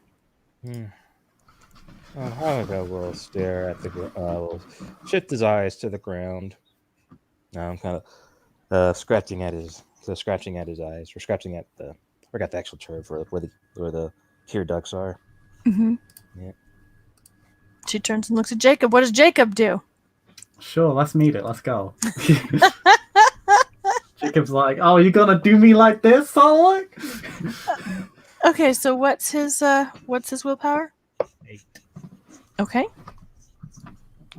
We are willful motherfuckers here. Mm-hmm. We do, yes. I didn't add her pure breed. I'm not gonna add her pure breed since she's using her straight rage. Okay. That's a lot of rage. Oh man, I never heard of a Black Fury that's calm. She's an Arun. Yeah, that makes it worse. Mm-hmm. Wow, not quite as bad as I would have expected. Yeah, sure, I'll roll it. I'll roll my charisma plus intimidation plus my pure breed, and I know my set position gives me 3 extra dice as well. I'm gonna have to make up mechanics for fucking beta. Take off your set position if you would, so I don't have to make up mechanics for the beta for right now. Because she has the same set position, only better. That's true. I think she would definitely get. I think she'd get like 1 or 2 more dice from her set position. Probably. Because she would count as an elder, which I think is like 4 or 5 extra dice. Alright, so my charisma plus intimidation is 8. It is 8, right? Plus pure greed is 11. My wits is 4 plus 5 is 9. Okay, oh wow. No specialties. Uh-huh.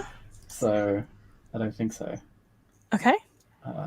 Yeah, my charisma specialty is diplomatic, which is the complete opposite of this. Yeah, it doesn't work. You're, what do we say, wits plus 5? Yeah, you're gonna need 8 successes total. Okay. You might win this. I think I'm getting close. You're at 5, she's at 2. Round 3.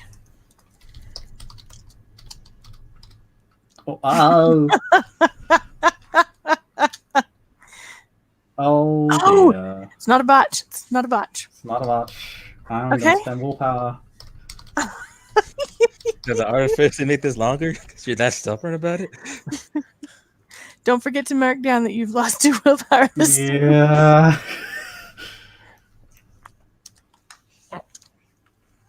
Oh dear.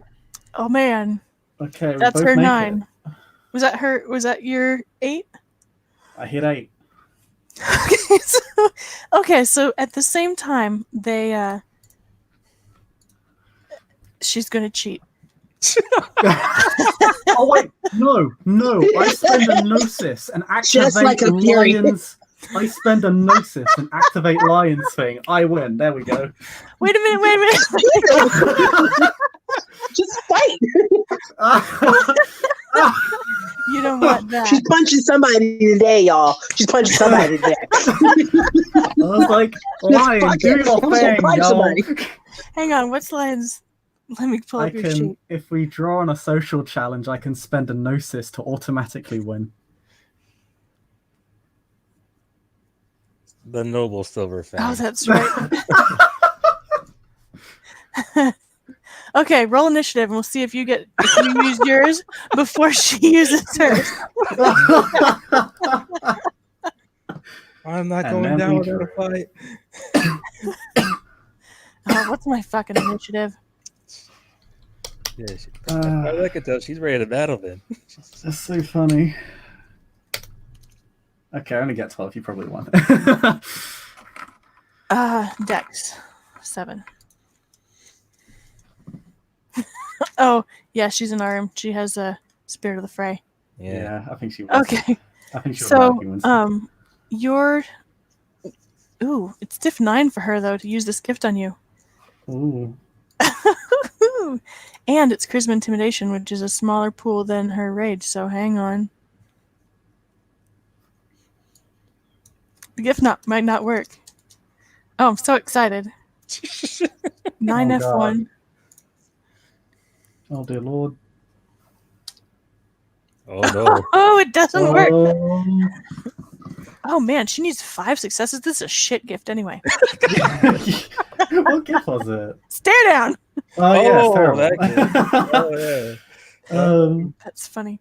So yeah, Jacob, she turns and stares at you after staring down Havika. She turns and stares at Jacob, and for a very long time, the two stare at each other, probably sweating. You can all feel the rage building, and then eventually she doesn't look down. She turns her whole body on her heel,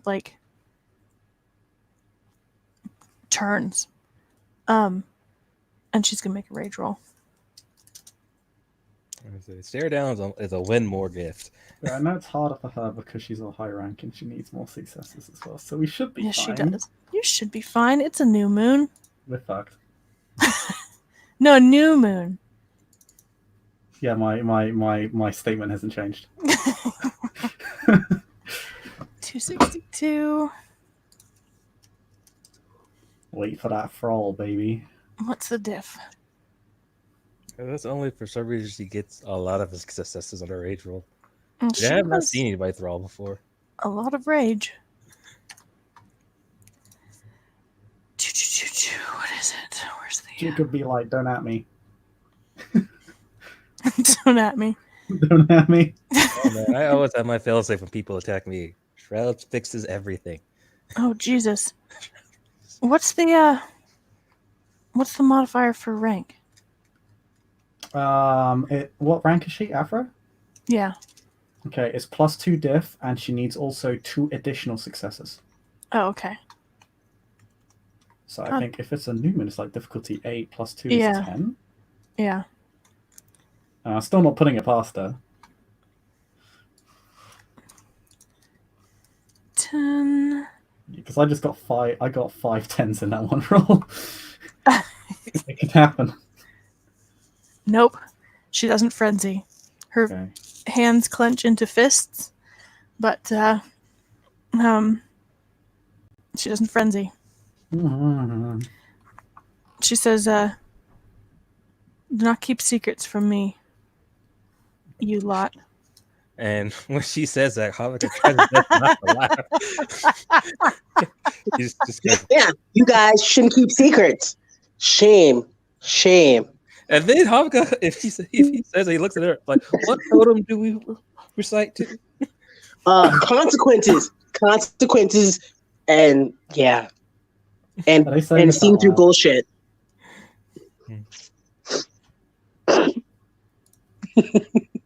Hey, Chris. you two, not you three. Just saying. Jacob just saying. He doesn't want to be lumped in with the rest of us. I hear that. And she stalks off.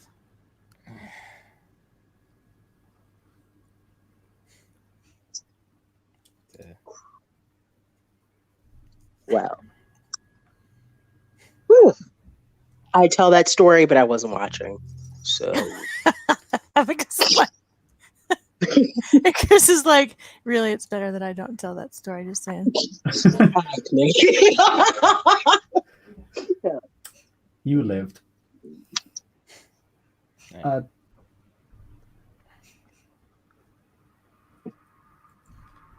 All I can say is what I said, and I meant what I said. If she's gonna run out, I said a possible resource out of town. There's no reason to keep a secret about it. That's, and he stands up to his feet.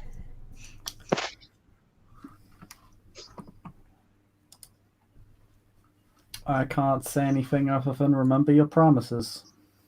I do. You Telling me do. I was gonna have to keep that promise while she's half across the world, while she was looking up stuff about my people and not willing to tell me about it, and telling no telling what else she's getting dirt on people about that you aren't willing to talk about either. That you. Hey, Icarus just kind of like side eyes Abaca, like hardcore, like Icarus, do you need to roll an sub? no. It's just straight up, just like, huh. That's not how promises work, Haruka. Come on, you know better than that. I feel like We literally have gifts for tracking people who break promises. That we do. Doesn't matter how far away they get. I don't know, this seems like a priority situation to me, but that's just me. Don't break your promises. I typically don't. nope. Your Once word you break one, it is becomes your word is your bond. yep. In some cultures, once you break your word, you're nothing to them. Well, unless she's gonna go around blabbing to Mist and the Gleaming Eye that I broke a promise to them, I think I'll be okay. You realize I can easily contact this person, right? Oh, so you want to tell her that we both talked to her? I haven't said anything. Yes, but it's very obvious that you're I'm implicated. telling you. And Oh, there I goes mean, Big what- Brother Jacob. I mean, hey, like, I am the philodox. I'm either the guy you tattle to, or I am the tattle. And as I also stated earlier, Just like Big Brother. He is Yeah. just like Big Brother. Avatar. Yep, I'll ruffle your hair. yeah, Jacob literally ruffles your hair, Icarus. and as I also stated earlier, that this becomes a priorities thing. Their opinion matters in the Sept more than the Sept does. Then, if you're really worried about it, Wait, what? it said if you're talking like that, that sounds like a priority situation. That means you care about their opinion. No, I don't care about their opinion. I care about promises being upheld because that's literally my job. Mm, That's literally your job. yes, it is.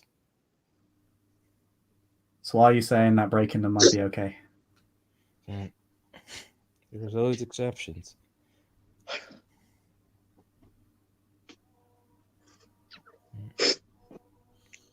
Yeah, I expect that in a in a very in an extreme situation, not a I am casually chatting with a beta situation.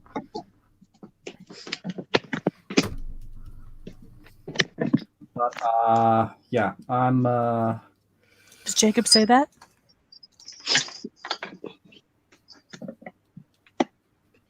yeah, he'll say in a casually chatting with a beta situation, like you don't break your promises just because you can or because it's beneficial for you to do so. Like that's not how that works. I was the one who said it. I didn't know you guys had made a promise not to say anything. I haven't said anything.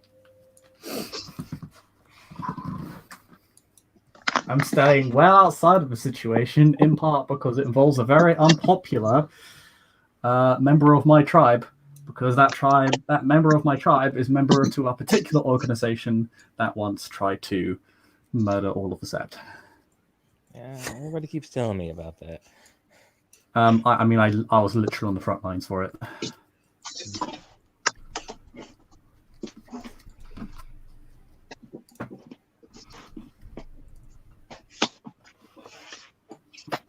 In spite of the fact that it involved my own tribe fucking up in tremendous fashion, to the point where it got hundreds of them killed, it was ironically one of my prouder moments.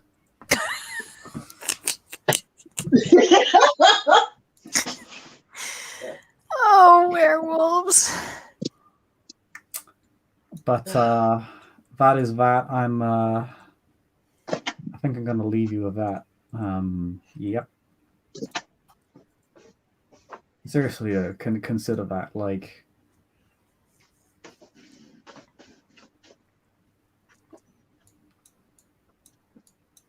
doesn't matter where somebody is in the world. If a promise has been made to them, you keep it. Could be to the Sept, could be to Mist, could be to your pack, could be to a random stranger down the road. We keep our word. Don't commit to something if you don't know if you can do it, or if you don't know if you will do it.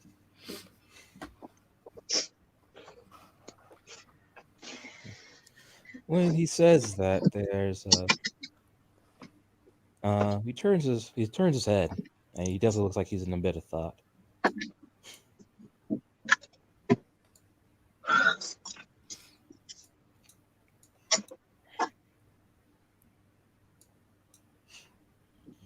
I've more or less built my entire reputation up on this sort of keeping my word thing. It's if somebody knows you can keep a promise, they're likely to trust you.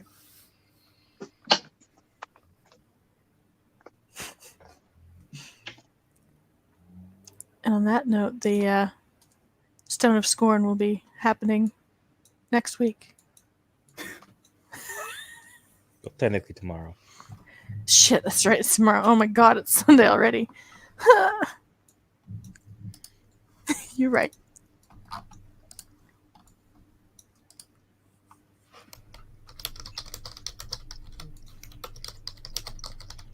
Well, that's how it stands. It was nice talking to everybody. But I got more things to work on. Yeah, keep me updated. I think stuff is going to start happening in fairly short order, given what Blinds the Weaver's working on. So, and I might hold a moot about it. All right.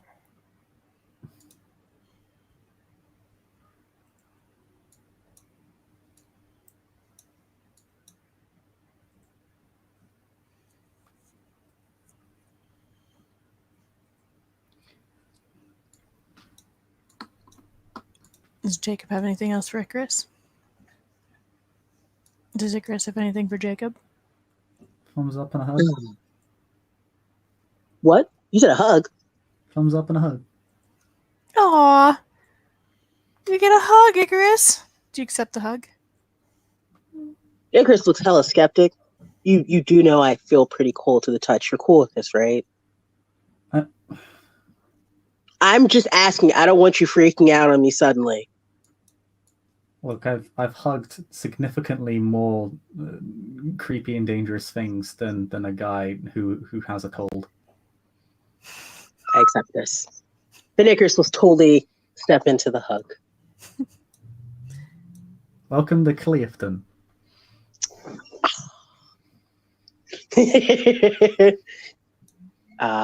His cheeks will look normal. He's blushing. Oh, thanks. I just got to get the official sound off from Mother Larissa. Thanks. Hey, you got it. I'm excited. Yep. I promise to give you more grace by the time I'm after it. Yeah. I mean, it's okay. It's Now my job as kid brother. Yeah. I mean, it's fine. Now I get to give you a ton of responsibilities with absolutely no praise or power whatsoever. Exactly. And I can just tell these stories about how all the times you've done all these things and how I gave you each individual gray. I'll mark them off. I'll give them all names. It'll be great. Icarus and Jacob. At it again. It sounds like a book. Yeah, it'll be great. It'll be stories Cubs will tell for years and years and years. Yeah. The gang sets like the fire next, to like- Turning Point. Oh dear. If you haven't given the actor a gray hair, you really doing your job. No, you should. I mean, Silver Fangs have a lot of grey hairs. Hey, all right, I'm out. oh, yeah. I gotta stand out. Figure out a way to give you something else. See you guys later.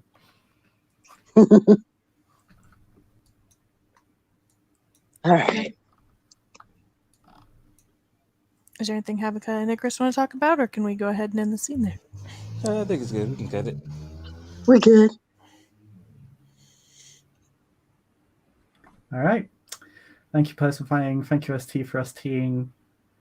Thank you for not beating up Jacob. And we'll see you all next time. Bye-bye. Bye.